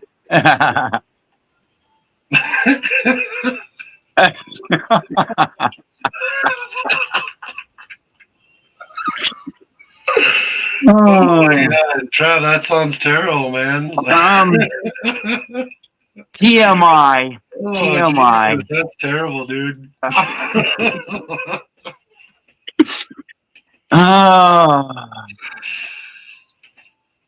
RD. What is that? RDP?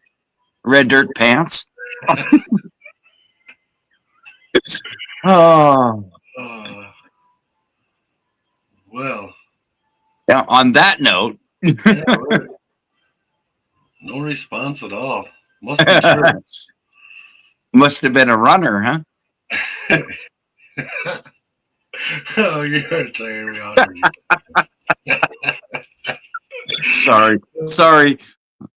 I hope there's not many people in chat. Red Dirt Nation, just like Travis Kent. So I've been waiting a long time for him to pop in as Red Dirt Nation so I could do that to him. I figured the best spot to do it's on my channel.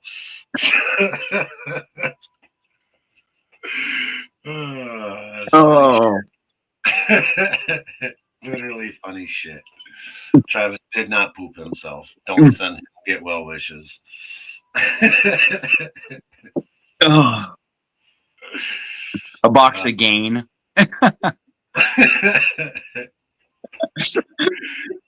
Yeah, forget jet dry. You need some Tide. Yeah, Tide Pods. Yeah. Oh, That's your face right now.